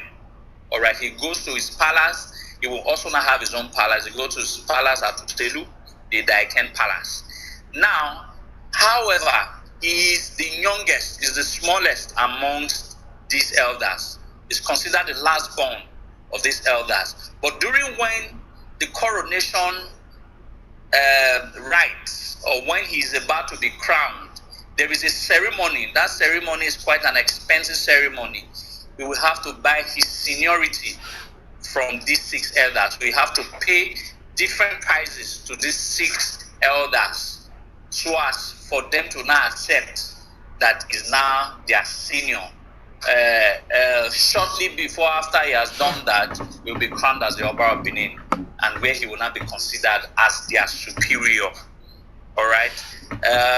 Everybody understand the Daiken story, how it came about. The first Daiken of Benin was the first son of Obaiwai the first, which was called Koboyuwa. All right. Iken was a warrior, one of the most famous warrior from Uselu quarters. All right. The then Oba Obaiwai the first was envious of his fame, so he wanted to take him out of the way. So he sent it to a war that he felt he will never, that he knew, he was sure that he will never survive. So Iken accepted to go to lead the Benin against the Akure people, against the Ondo people. All right, he eventually went to the war. All right, but before he left, he had told Obaiwai to send any of his sons, all right, to look after his household until he returns. So Obaiwai sent his first son, Koboyuwa, to be the head or to look after the Iken family. So he was given an appellation, a Dai, a holder, a Dai or Iken's holder, or temporarily holder. All right, so that's what a Daiken means. A Dai means someone who substitute for the original. That's what the Benin called a Dai. Then Iken, who was a warrior. Eventually, Iken won the war, but he died. He won the war, but the Benin's call him Ike no Guku no Magule. He knows how to fight, but he doesn't know when to run. He won that war quite all right, but he didn't know when the Ondo people recouped. He had sent all his soldiers back to Benin, but he stayed back. So Ondo people recouped, and they killed him. So the Benin's now called Iken Oguku or Magule. So eventually it becomes customary that every Oba's sons must become an Edaiken first, a reminiscence of what has happened during the time of Obaiwai before they become the Oba. And Edaiken became part and parcel of the Uzama chiefs after he has been instituted as an Edaiken. So I think that's the only part I left out. And thank you. Okay. You're welcome, sir. Thank you very much, sir. Yeah, they added you to the Koipa. Yeah. Yeah, I'm coming. Henry, have you asked your question, Henry? He was the next person after King. I thought you wanted to read out the queue again. Sorry. Okay. Let me read out the queue. Okay, that's after Henry and OS. Okay. I'm taking the queue now. If you are the audience, and you want to ask a question, can you please signify, and I'll bring you up to. I'll bring you up on stage. If you want to ask a question of the audience, please raise up your hands and I'll bring you up on stage. Okay, if you're on stage here and you want to ask a question, can you please blink your mic and I will add you to the queue. Okay, Kelechi is number 3. Who else again after Henry and OS and Kelechi? Who else wants to ask a question? Okay, Henry, go ahead, yeah.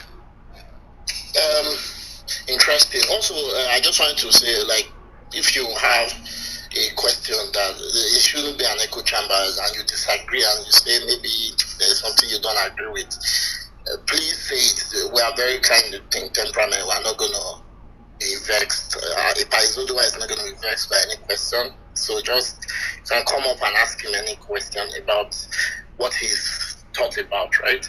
So my own question is about the Hierarchical. When you were recommending the older books, you recommended the Hierarchical. You know how controversial it is, the Hierarchical book. I don't know if that's whether every Benin man should read it, or what kind of guide should we take when we are reading the Hierarchical, just because the Hierarchical book changed a couple of times, and as a work of literature, it contradicts a few of our oral history. And secondly, I was going to also ask about you did not make mention. I didn't want to ask it, but you did not make mention like of the Ekiobara Treaty. Was that at any point in history very important for the Obas, for Ewedu or whoever signed it? And can you tell us some details about the Ekiobara Treaty in the development from the Okisos to the Obaship era? Thank you. Well, I have to smile because Ekiobara Treaty. We did a press conference 2 years ago. I wrote a letter to Obawa the second 2 years ago. I had said that the Ekiobara Treaty is the greatest fraud in the canons of our history, and it should be eradicated. I can take anybody on that debate why I feel like the Ekiobara Treaty is a fraud, that a lie that has been passed from one era to the other. But meanwhile, before I trash the Ekiobara, I'll use 1 or 2 points to buttress that the Ekiobara Treaty was actually fraud propagated by the Ogiamian family that a lot of Benin people believed until recently, when I looked at the 6-7 treaties and I knew that they were all completely lies. They were all completely lies. I will talk about Jacob Wadea. Yes, true that Jacob Wadea was a bit sentimental with the works that he wrote, but you cannot blame him. You cannot blame him. Now, for Igariwa to produce his book, he has to pass through only one printing press, and that printing press was the Ibadan printing press. In the entire Nigeria, there was only one printing press. So that means before you print, the Yorubas must influence your work. Otherwise, it will not be approved. So the first edition that was produced in 1931 could not be influenced because it was written in Edo language, Ekedu Tendu.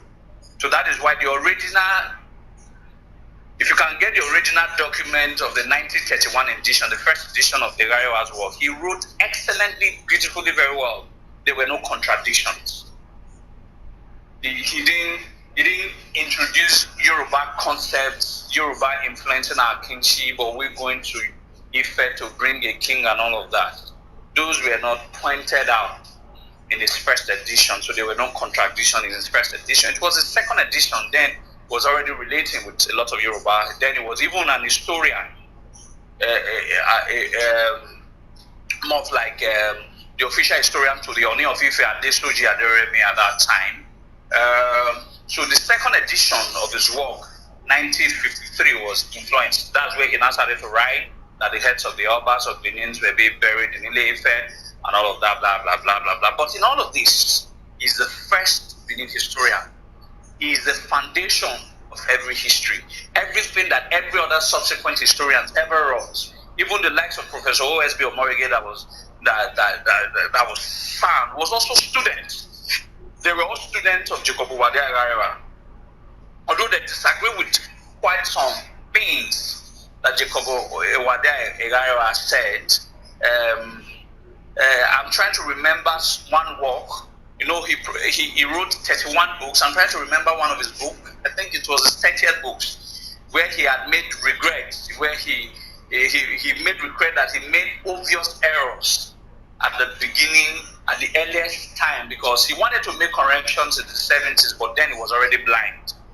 He died as a blind man. He couldn't do much again as a blind man, even when he wanted to make corrections to some of the injustices he felt he had done to Benin history, but it was already late before he died. But however, he must always be remembered, because the major reason that we have a base to talk about our history is because of Jacob Wade Agarewa. He gave us a foundation.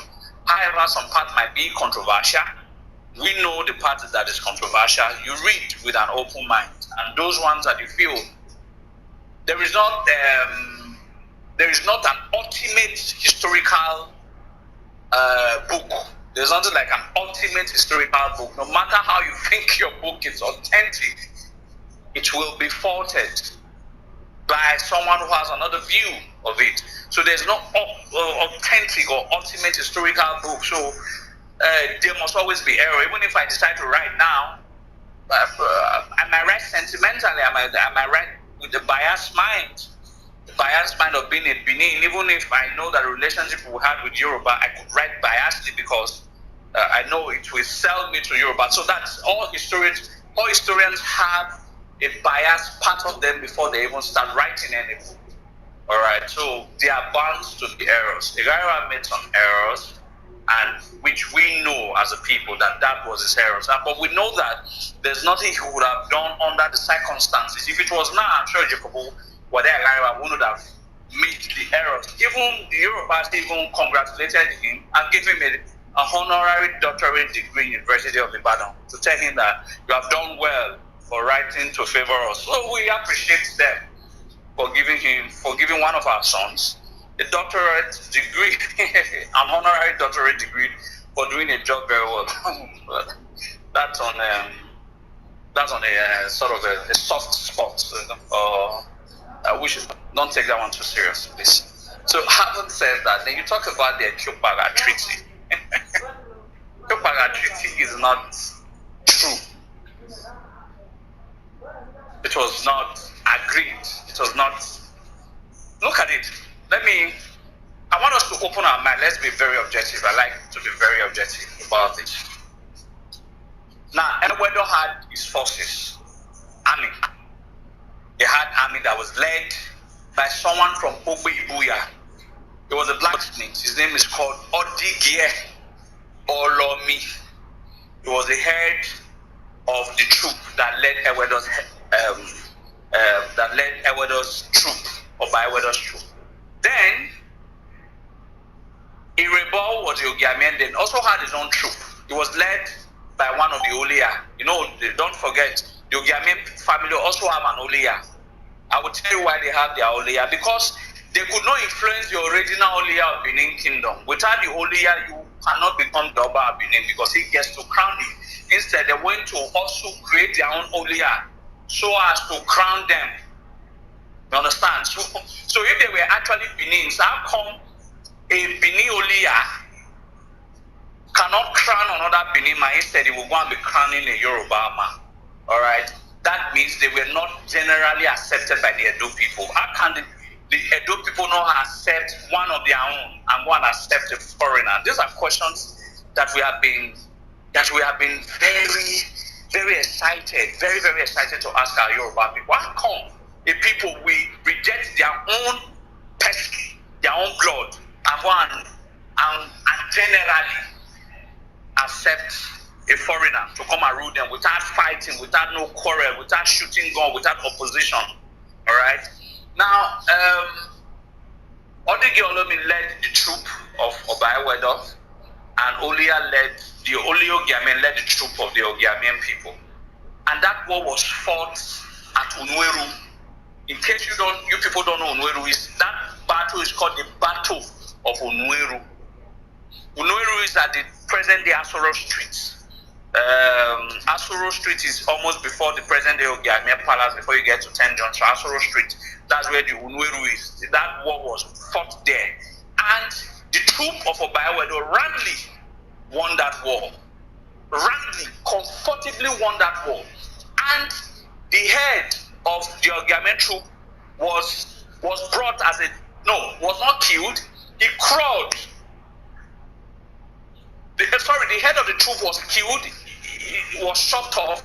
Then the Ogiamen of that time crawled from Unweru down to Ekiopara. Let me tell you why they said why the treaty is called the Ekiopara Treaty. There's a market. You know, the present day, if you're very familiar with Sokombaro, the present day St. Matthew's at Sokombaro there was a big market there. The market was not like they didn't construct any hut or any thatch roof and all of that. Nothing was. The market was done under the Okpara tree. There were a lot of Okpara trees in those areas, so the market was done under the shades of the Okpara tree. So the Benin's called that market Ekiopara. Present day St. Matthew's, from St. Matthew's to Ogbelaka Junction. So there was a market there. It's not extinct. It's no longer in existence. It's no longer in existence. So that market was called Ekiopara. That's where Obaewedo was when he was waiting for his victorious troop. So the Den Ogiamen crawled from Unweru down to Ekiopara, pleading for mercy. Now, the treaty that was reached was to ensure that there is a relevance, there's a continuation of the relevance of the Ogiamen family. That was why Ewedo agreed to make Ogiame a chief in his palace and made the title hereditary. Now, I want us to be very objective with this. You and I, we have fought. I have won. I have won you roundly. I've defeated all your backbones. Do you think that the loser is in the best position to not determine terms and conditions to the winner? Because what the Ekiopara Treaty that the Ogiame always put out, seems like after they have lost the war, they were still the one who gave terms and conditions to the Oba of Benin, because it seems like they own the land, like what they have said that they own the land. But I can prove that at what point in time do they own the land? At what point in time do they own the land? We can go back and say that the original owners of the land, that the Efa and the Emehi family, will take that class another day. So some certain treaties, according to Ogiame, was agreed. Now, this is the beginning of the treaty. It states thus far that let it be known this day by heavens and earth that this treaty is binding on the royal house and the Ogiamen family, that whoever breaks this treaty will die suddenly. That was the beginning of the treaty. Now the treaty now states that we own this land, we give you half of it, we take half of it. Your son will never marry our daughter. Our son will never marry your daughter. Someone could read all of those treaties, but I want to bring one point out, and we will never bow to you. All right, yes, that's part of the treaty. We'll never bow to you. Then some parts will now say that, but what? No,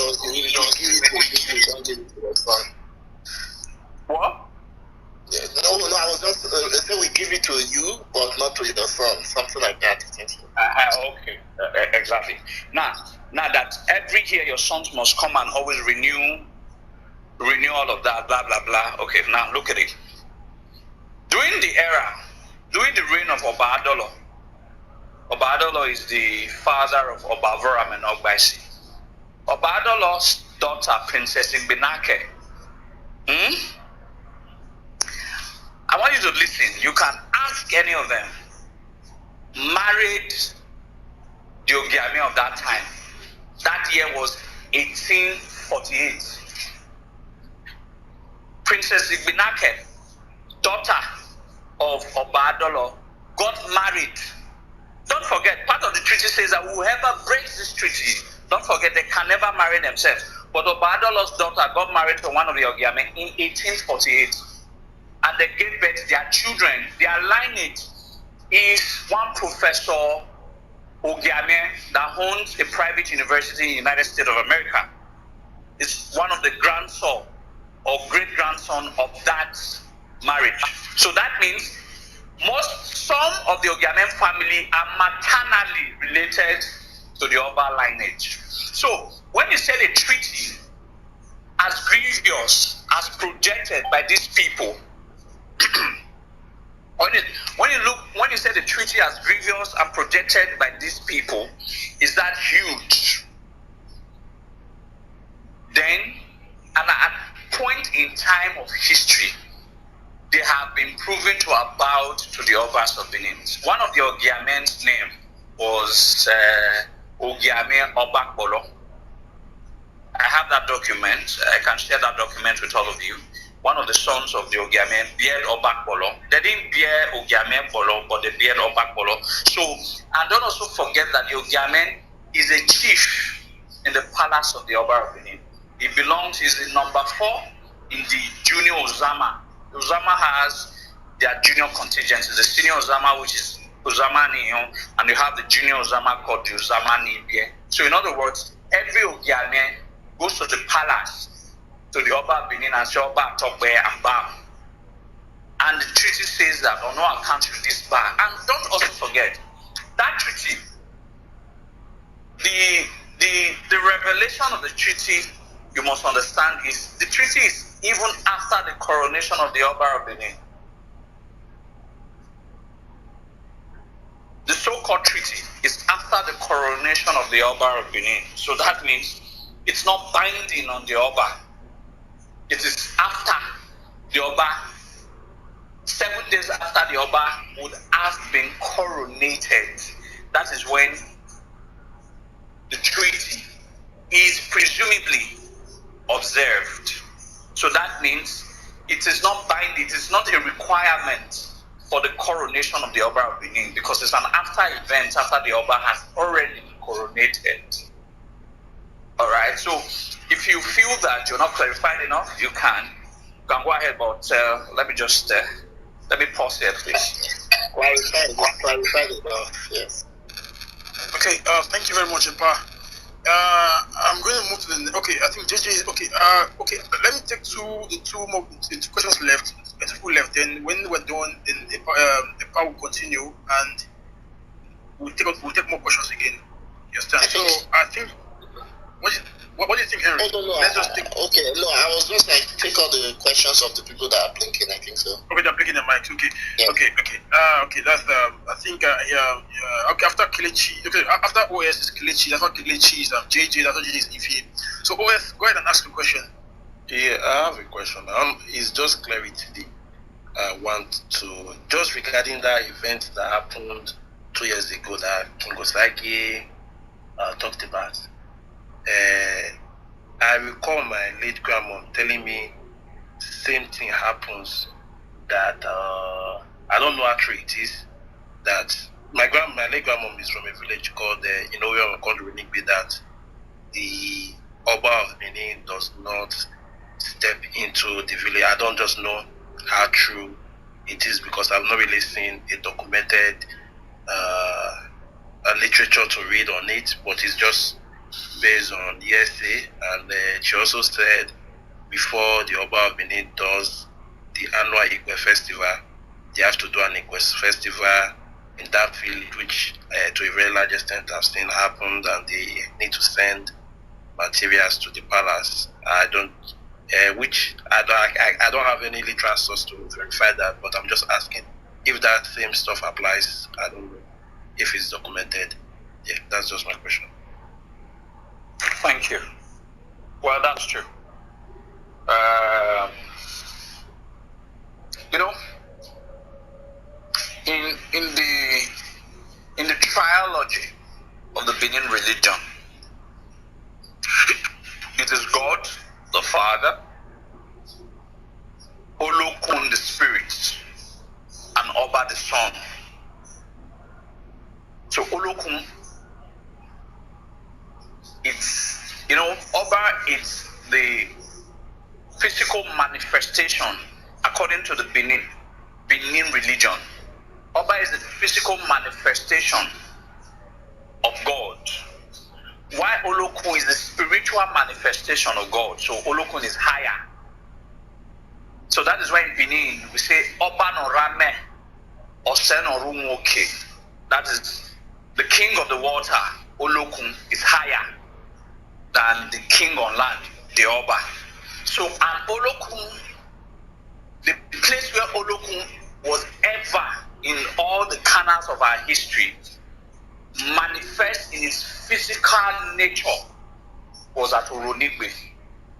And that is why Oronigbe takes precedence on spiritual matters over the Oba. So that is why it is only after the Oronigbe have done their Igwe festival, they are the one that will now sanction the Oba of Benin to go ahead and do his own Igwe festival. So it might not have been well documented in texts, but it is the basic fact that is well agreeable by every true Benin sons and daughters who are quite acquainted with the history. So you're correct, your grandmother is very correct. So Oronigbe takes more prominence in spiritual matters in Benin Kingdom than the Oba of Benin, because of the Olokun that they have, that no other place have. Thank you. Okay, I think the next person is Kelechi. Go ahead and ask your question, Mr. Kelechi. Hi guys, thanks. Imasuen, I'm a big fan. I find Benin history very fascinating and interesting. I'm a big fan.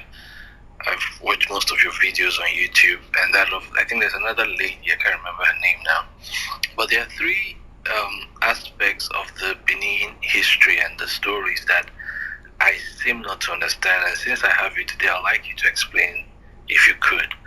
The first has to do with the story around the princess. There was a time an Oba of Benin had a daughter who tried to sit on the stools of her ancestors, and it didn't go well. But I've tried to listen to YouTube videos and ask some people, but people don't seem to understand that story. I don't know if you know the details of what happened. If you do, it would be nice to understand that. Second thing is, there's this other story where at a point the chiefs of the Benin Kingdom, they rebelled against their Oba, and it was just the Oba and his queen that was left in the city. And I think maybe the plan was to starve the king to death or something, because the Oba could not go to the farm and stuff like that. And I think his wife had to now sacrifice herself. And I don't understand that part also. And then I hear there's a shrine, or this is the third one. There's a shrine of a lady in Benin. You cannot walk across the place, her resting place.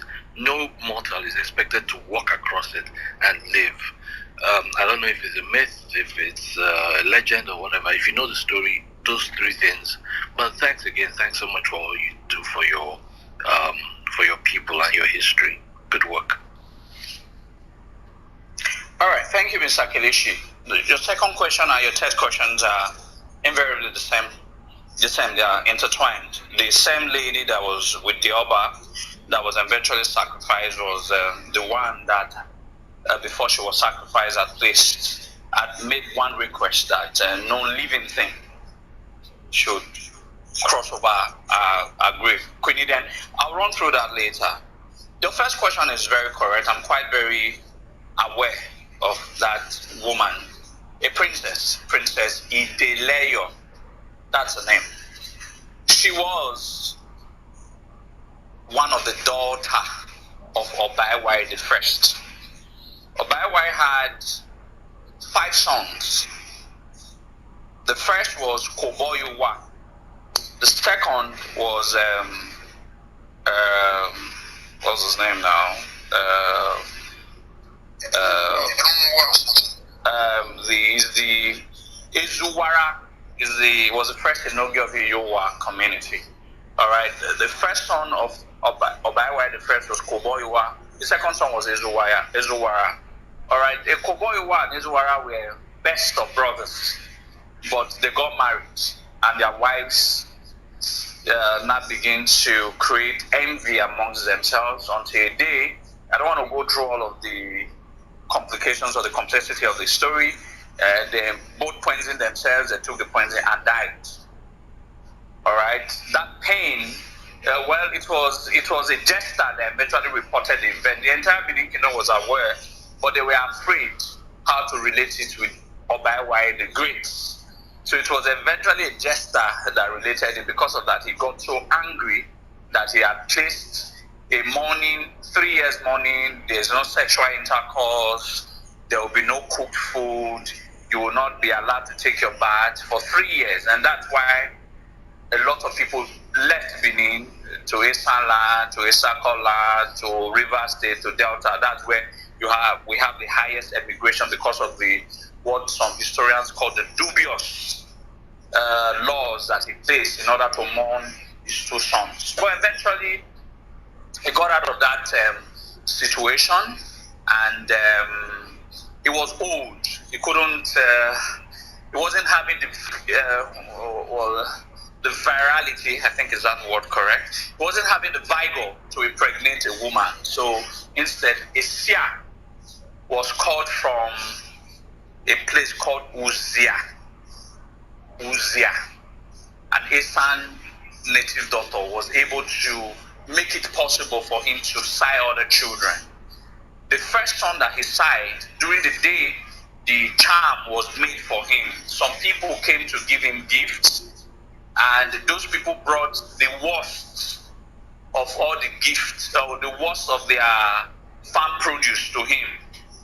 And when this native doctor saw what was brought to the palace, he told Obaiwai that the charm that I've conjured for you today, when you use it to impregnate a woman, the child that will come out from that bed will be very stingy, will be extremely greedy. And I said, okay. He slept with one of his wives. A child was born. His name was called Ezoti. All right? Ezoti he's the shortest lived Oba. He only spent 14 days on the throne because he was excessively very stingy to one of his slaves who shot him shortly after he was crowned. And in the 14th day, he died. He's the shortest lived Oba of Benin because of his greediness. Then the second son, then the native daughter came the second day to come and make charm for him to sire another son. And that son, the day he was to sire that son, a lot of people brought farm produce. They brought the best of the farm produce. And he told Obaiwai, the native daughter also told Obaiwai, that the son you were about to produce with this charm would be the most generous of all the Obas in Benin. Eventually, he became the most kind-hearted and generous Oba of Benin. His name is called Oba Olua. All right, he gave birth to Jinwa, who became the first Olu of Warri, who established the Warring Kingdom. It was this Oba Olua. He was very generous, and the chiefs, the people loved him for that, but the chiefs hated him for that he has used all the produce in the palace to do free gifts to the people. So in Benin, if you are too kind-hearted or if you're too generous, a Benin woman, old Benin woman or Benin man will tell you, any normal we're saving our Olua, like You are too kind-hearted as Olua, because he was the most kind-hearted of all the Oba. Now, the native doctor made the third sham for Obaiwari. The day he was making the sham, heavy rain fell on the sham, and he told Obaiwari, the son that you're going to give birth from this charm, we fight war. We fight even more war. We conquer more towns than him. A child was born. His name was actually called Prince Obame. Obame means heavy rain because it rained heavily. And that child eventually became Oba Ozolwa Niba Omienkong. Niba Omienkong means the conqueror. He actually fought more war. But the native doctor told him that this child that was born from that charm will one day fight war with his people and kill all of his people. All right. If you remember the story of the Uzia, the Ozolwa, the Oba that was allegedly killed, by the Esan warriors, is that Ozolwa. Because when he told his father that child will wage war against the Uzia people, all right, the father now placed a curse. Any child of mine that therefore wage war against Uzia people for the good deed that you have done for me, that I'm able to side all the children, even after I am old, he will never return. That was the curse that the father placed. And all of the Anglican court of Ozolwa, Ezoti, and Olua was buried at Uzia. All right? I'm giving you all of these locked down, but don't worry, I don't want you to get bored, but I'll just go straight. Now, why? Because of the too sudden death of his two sons, he now said that's because he wanted a primogeniture kind of government from fathers to son. It didn't work out. That was the rift that broke out between his first two sons. So after that event had taken, he now said that other of his sons must take turn to become the Oba of Benin. So Ezoti became the Oba of Benin. When he died, they were advocating that Ezoti had a son to become the next Oba of Benin. Prince Obame was asked to go and bring the son from Aho. His name was Owe. Prince Obame eventually murdered his nephew. All right, he murdered his nephew, and the chiefs of Benin got aware of it. They banished him to Ora. That is why he became the father of the Sabogeda Ora people. That is why today in Ora, almost all of them bears Ozolwa, because he gave birth there. He had other children there in Ora. Then, after Owe was killed, the second son of Oba Ewa was Olua. Olua became the Oba. He reigned for a while. He died. Then his own son, which was Jinuwa, was supposed to be considered to be the next Oba, but that one was because of the cancer that he gave to his father. The Benins rejected him, so he left and he established the Warri Kingdom. Now, Prince Obame, the only remaining son of Obaiwai, had already been banished. So the only thing remaining, Obaiwai had a daughter called Princess Ideleyo.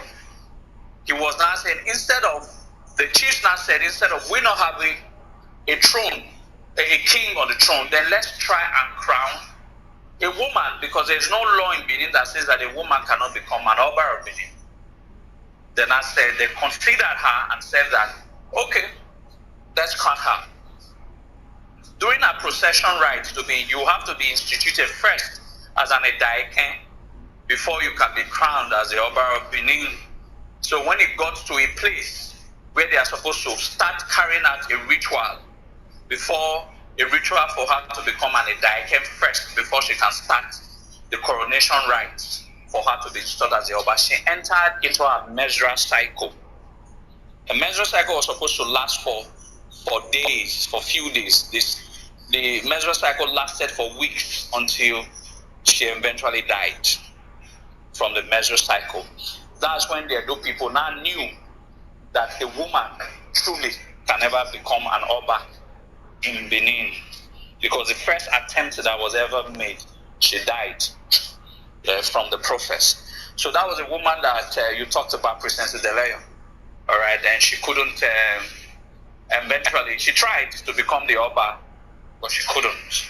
Eventually, Prince Obama came back. He was begged to return back, and I became Oba and all of that. I'll just end the story there. I'm getting very tired now. Then for the other question that you asked, yes, that Oba's name was Obae Wakbe. Well, he committed a sacrilege, an abomination. According to the sacred traditions of Edo land, Edo do not sacrifice one of their own under whatever circumstances. When he lost his mother, Queen Ewebonoza, he sacrificed some Benin people to bury him. So the Benins revolted against him and said that, in other words, you cannot sacrifice an Edo man. You cannot use an Edo man for sacrifice. It is an abomination that is, even the king must fall for it. But they didn't want to kill him, because they have already sworn oaths to Obaiwa somewhat 200 years earlier that they would never commit a regicide. Instead, for them to kill the king, they decided to now abandon him so that he will know that the power of the king is from the people. The king is the king because of the people. So they abandoned him. Everybody, all the chiefs pulled their daughters who were his wife from the palace, some pulled their slaves and all of that from his palace. So he was not left with just one emissary and one woman. The woman who is remembered as Queen Eden, a woman that my group has been celebrating for the past 3 years to remember. The woman refused to leave the side of her husband. Her name is Queen Eden. Eventually, they did all they can. The Oba suffered. He was not going to Agbado market to go and sell. It's tragic, but it happened in Benin that an Oba goes to the market to be selling tomatoes and pepper. Funny enough, but it happened. All right, in order for him to survive. But when he felt that the insult was too much, he decided to travel to his maternal village called Ikoka. When he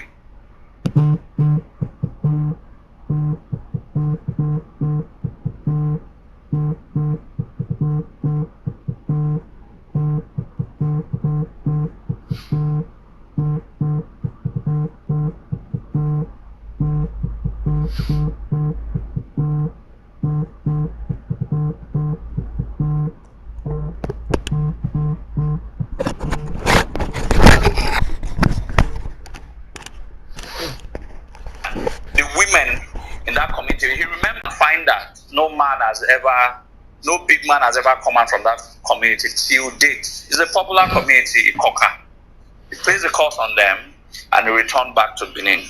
When he got back to Benin, the Queen Eden, his wife was still with him, and they went to see a native doctor who told him that he should bring all of these sacrificial materials.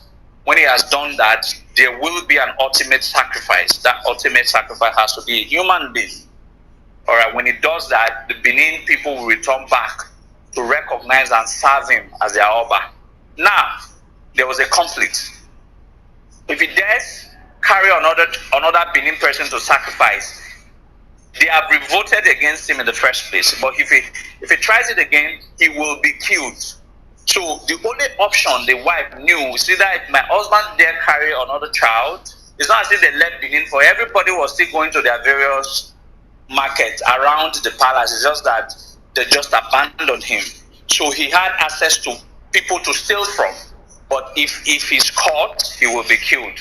Instead, the wife, understanding how complicated the matter was, decided to say he should use her for the ultimate sacrifice. Well, it has never been recorded that any Oba ever cried before, except Oba Wakbe. He cried because he knew that no kind of sacrifice can a woman give to a man than to sacrifice her life for that man. He did sacrifice.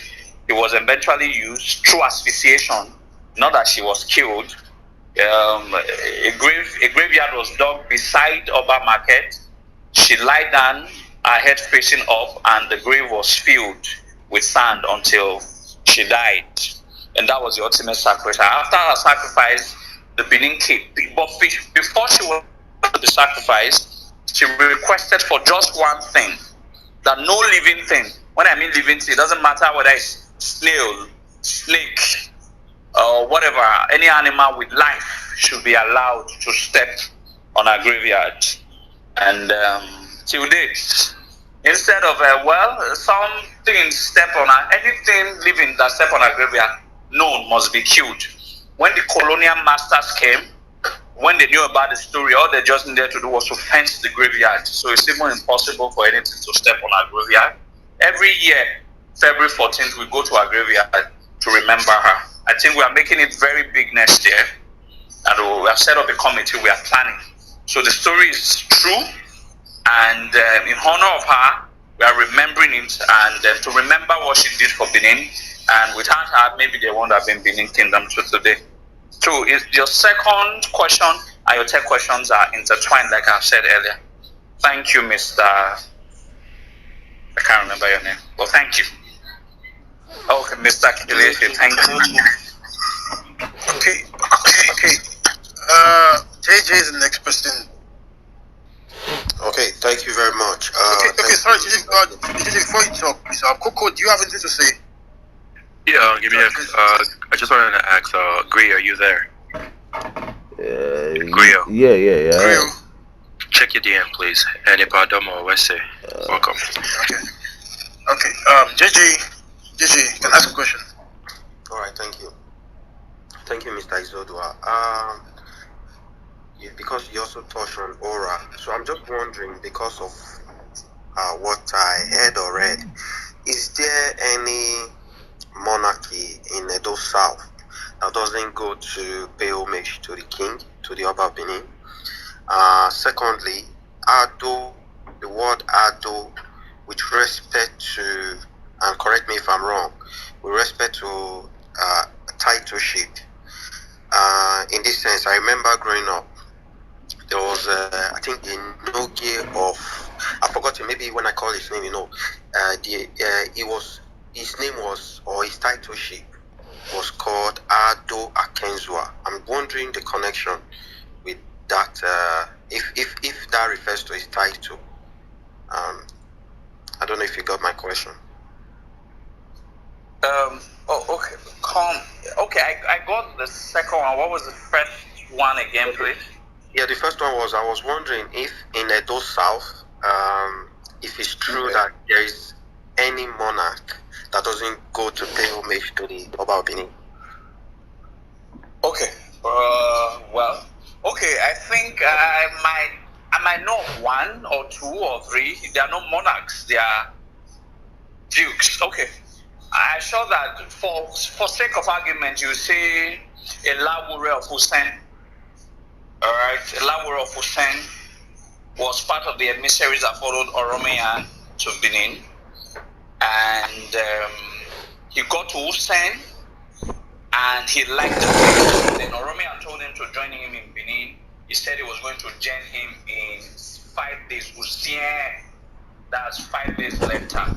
That's where the name came from. Hussein, I will join you 5 days later. So 5 days later, he didn't join him. Will ever elaborate in his life or his progeny ever step their foot into Benin. So the elaborate of Husseins don't go to Benin.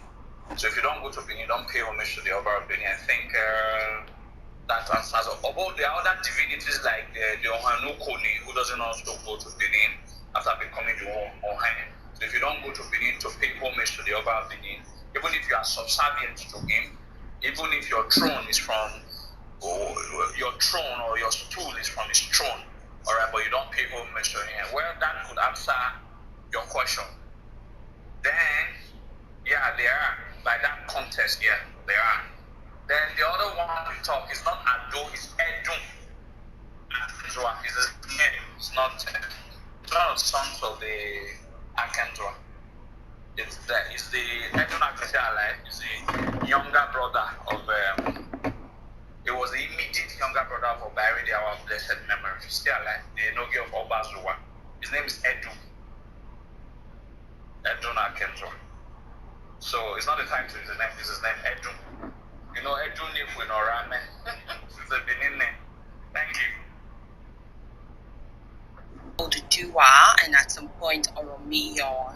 And this is kind of like, as much as maybe history that I know, this is kind of like that's what I know, And it's just so sad. I'm just hearing now because I've never, when I'm bred in Lagos, I never really cared about anything history or anything like that. But since I've been kind of like associating, with the Edo people, I hear more history. I even actually got to recently hear about the Edo Empire, how it used to be the biggest and all that, and then all the stories and history that you've been helping us to connect with. So and it's really so sad also that back in school we only kind of like have just we have just the Yoruba class, and some of the stories that we're given then were a little bit. There was a story of Oduduwa coming from heaven. We don't know where it came from heaven, right? So, but then you've kind of like made some connections here that I would love for you to please, I would love to just know better, know more and learn better about Oromio and Oduduwa. What really is the connection? I know that those two are kind of like the main descendants of the Yoruba people. The Yoruba people came from them, and so I just want to know where exactly do they come. I understand now from the stories that the stories that you are giving us that we do come from Edo. And I did see a picture also last week while you were teaching.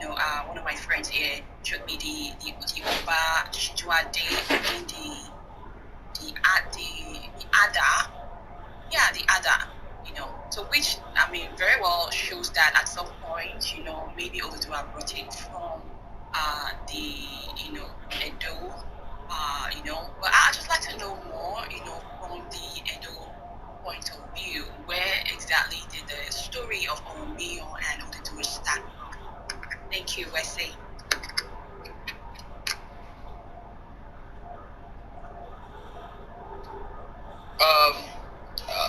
Evie, thank you.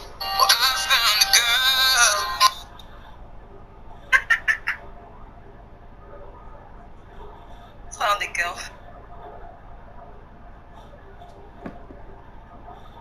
I think he got a call. Okay. I like time to that just before Izoduwa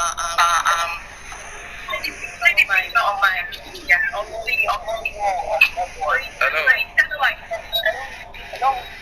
Yeah, sorry. She's adding one more question.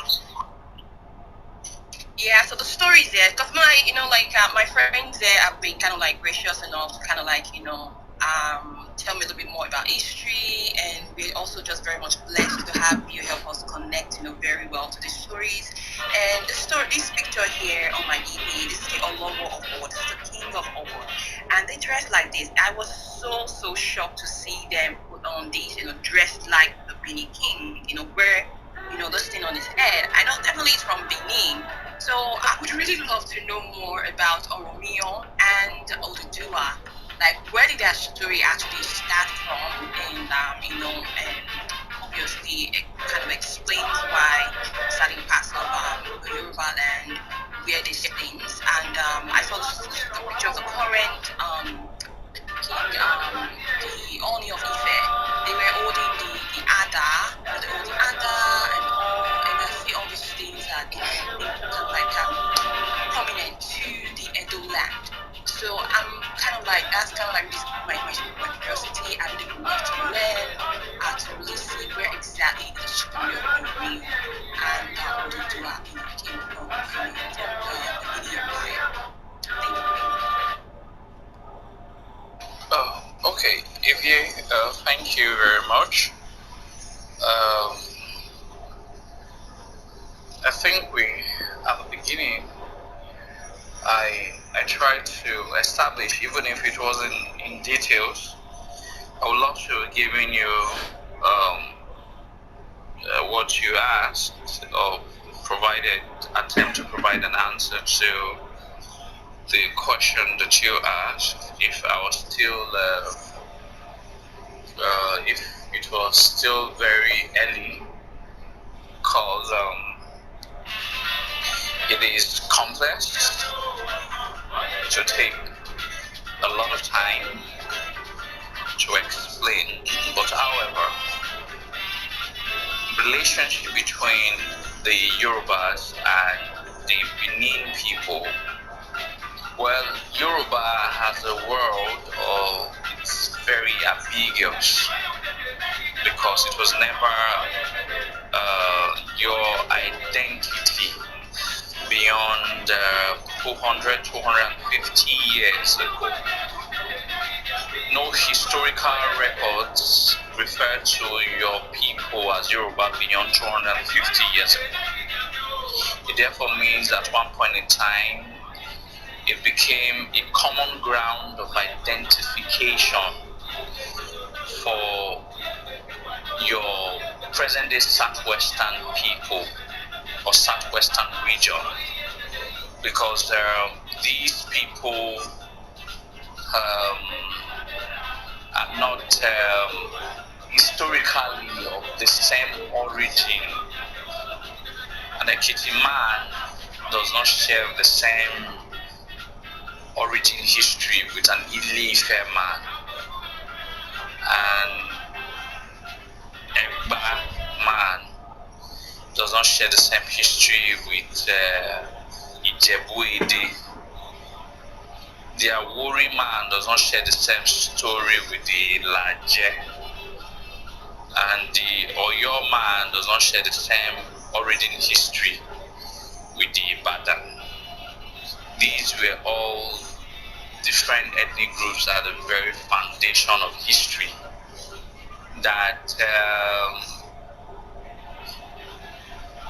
find a common ground to use the context of Yoruba to unite the people, and chose the Oyo language as a language for everybody. So when you say the relationship between the Benins and the Yoruba, it is an ambiguous statement. Otherwise, it would have been the relationship between the Benin and the Ile-Ife people. That is exact, that is precise, and that is true. We had strong relationship with the Ile-Ife people through Oduduwa. The Ile-Ife people narrated that the relationship that we have with them is through Oromia. Now, that is where the confusion is, or that is where the truth lies, and that is where the lies as well. You don't talk about the history of the son and not talk about the history of his father. The documented history of the Yoruba elaborated or stated it unjustly so, that there was a time where the Benin people had no king, and they came to Ile-Ife to request for a king, and Oromia was given to them, and Oromia became the first Oba of Benin, and every Obas of Benin are descendants of Oromia, and Oromia is a Yoruba man. That is what the Yoruba people acknowledge. Even some took it further, like Samuel Johnson, the first Yoruba historian that published his work, The History of Yoruba, in 1921, even said that the Oromia brought war to Benin. Alright, and that was not true, because there was no written wall in Benin that the Benin fought war with Oromia. Oromia was gently accepted by the Benin people as their king and ruler. The Benins have never denied that. Izoduwa has never denied that, because that is the truth. Even in the coronation speech of the Oba of Benin, October 20, 2016, he made mention to say that I am a direct descendant of Oromiyan. So the Benins have never ever denied that we went to Ife to get a king. But what the Benins have said is that Oromiyan's father, Oduduwa, was their exiled prince who ran from Benin and became a ruler in Ile-Ife. And when they had no king, when there was a vacuum of kingship in Benin, they went back to appeal to their self-exiled prince who already was already a ruler in Ile-Ife and who was already too old to return back to Benin. Instead, he sent his favorite son to become a king in Benin. So it is about understanding that yes, Oromia is a link between Ife and Yoruba according to the Yoruba perspective. But according to the Benin perspective, it is not the Oromiyan that is the link, it is Oduduwa that is the link. So the Yorubas try to make us believe that Oromia is the most important personality in our relationship, or the Ile-Ife people makes us believe, but the Benin said no, that the most important figure in the relationship that we have with the Ile-Ife people is Oduduwa, because he was our exiled prince, and it was when we were unable to get him to return back, he sent a son. Now, this is where it gets interesting.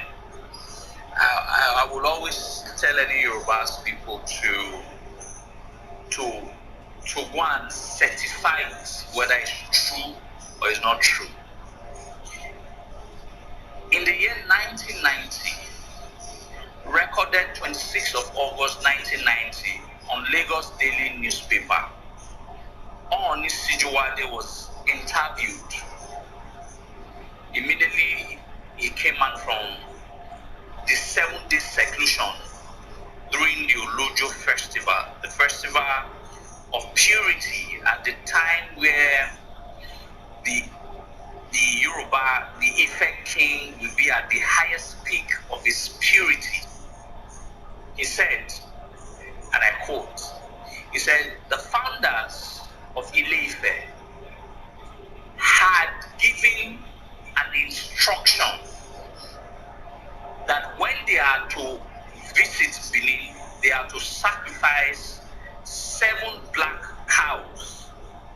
And when the Benin king is to visit Ile-Ife, the Ooni must also sacrifice 2 black cows. Now the question is, who was those founders of Ile-Ife that gave an instruction that when Ooni is to visit the Oba of Benin on a traditional visit, he must sacrifice not 7 black cows, 5 black cows, 5 black cows. That means the founders of Ile-Ife has placed more emphasis on the importance of Benin over Ile-Ife. And that is why they said when you are to visit Benin, you sacrifice 5 black cows.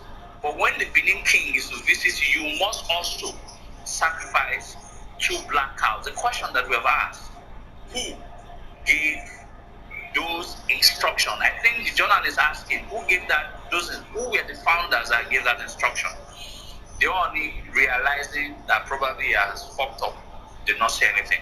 That you can get August 26, 1990.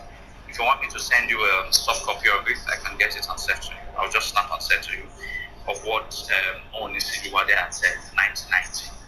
Now, it shows that whoever gave those insights, according to what Ooni Sijuwade, placed more emphasis on the importance of Benin over Ile-Ife.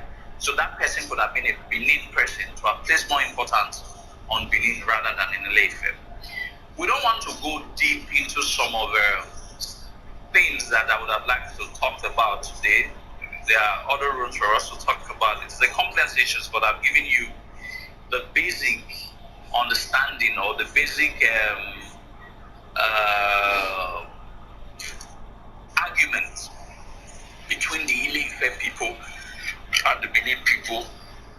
Excuse me, please. Excuse me, please. Sorry. On the relationship between Ile-Ife and Benin people. If you, there will be other times for us to talk about it on the present demonstrations of the Ada of the present day Oni. We have queried him on several occasions that you cannot be flagging up the Ada of Benin and not give the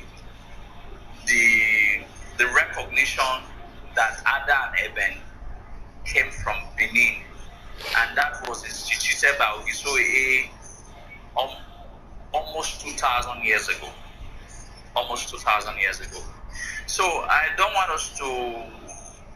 It's a very lengthy discussion that we cannot run through a day, but I think that's where the basic argument has arise from. The Yoruba saying that Oromia is their own son and it became the Oba of Benin. Obviously, that makes every Oba of Benin Yoruba. If that is true, yes, if that is true. But the Benins in the other way said no. Oromia came to Benin quite alright to become the Oba of Benin. We do not argue that. But his father, Oduduwa, is a Benin man. And we have had a situation so ask, what does Oduduwa mean in Yoruba? They are trying to not find way. Obviously, that's why they always find ways to try and give meanings to where they are not meanings. In Benin, you just easily have, my name is Izoduwa, Uwa, Imaduduwa, all of these things are, have a preface or a root background in Benin than in Oduduwa. Oduduwa doesn't have any meaning in Yoruba, but it does have a meaning in Benin. And these are some of the very factual questions. And your people went further to explain that he fell from the sky. Nobody falls from the sky. Obviously, you didn't believe that. That's because they don't know where he came from. And when the Benin emissaries left Benin to ask Oduduwa to come back to Benin, well, Oduduwa released the son, then we have also asked, what was the language of communication? How did the Benin people communicated with Oduduwa that he now eventually released his favorite son, or sometimes the book has said his grandson, his favorite grandson for the Benins? What was the language that the Benin people who were foreigners using convincing a Yoruba person to release his favorite son or grandson? I'm using the word son or grandson because some Yoruba perspective says Oromia is the direct son of Oduduwa. Some say Oromia is one of the sons of Okambi, or Akambi was the oldest son of Oduduwa. So that's why I'm saying that son or grandson. These are some of the questions that we are begging to ask. And one foundational question that I beg to ask too, how can you live your numerous population as a people, not like there was no other person in Edo State or in Edo land at that time, and go to a foreign land to just go and request for somebody who is not even related to you to become your king automatically, even when you have had 31 kings already?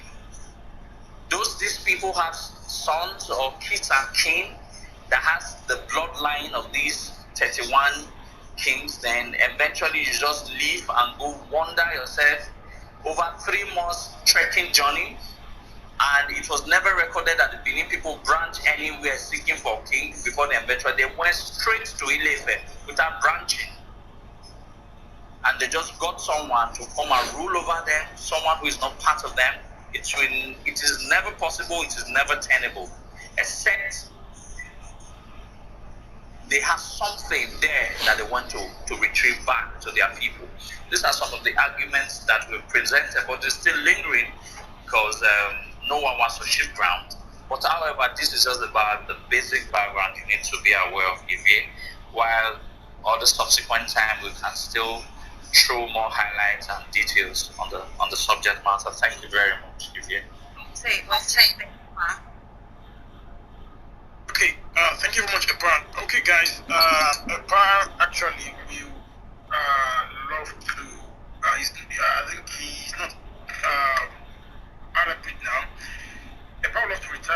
because he has been here since 30 minutes after 7 Nigerian time, and this is over 3 hours. We're still gonna have more rooms in the future. In coming days, we're still gonna have much more discussion. You see,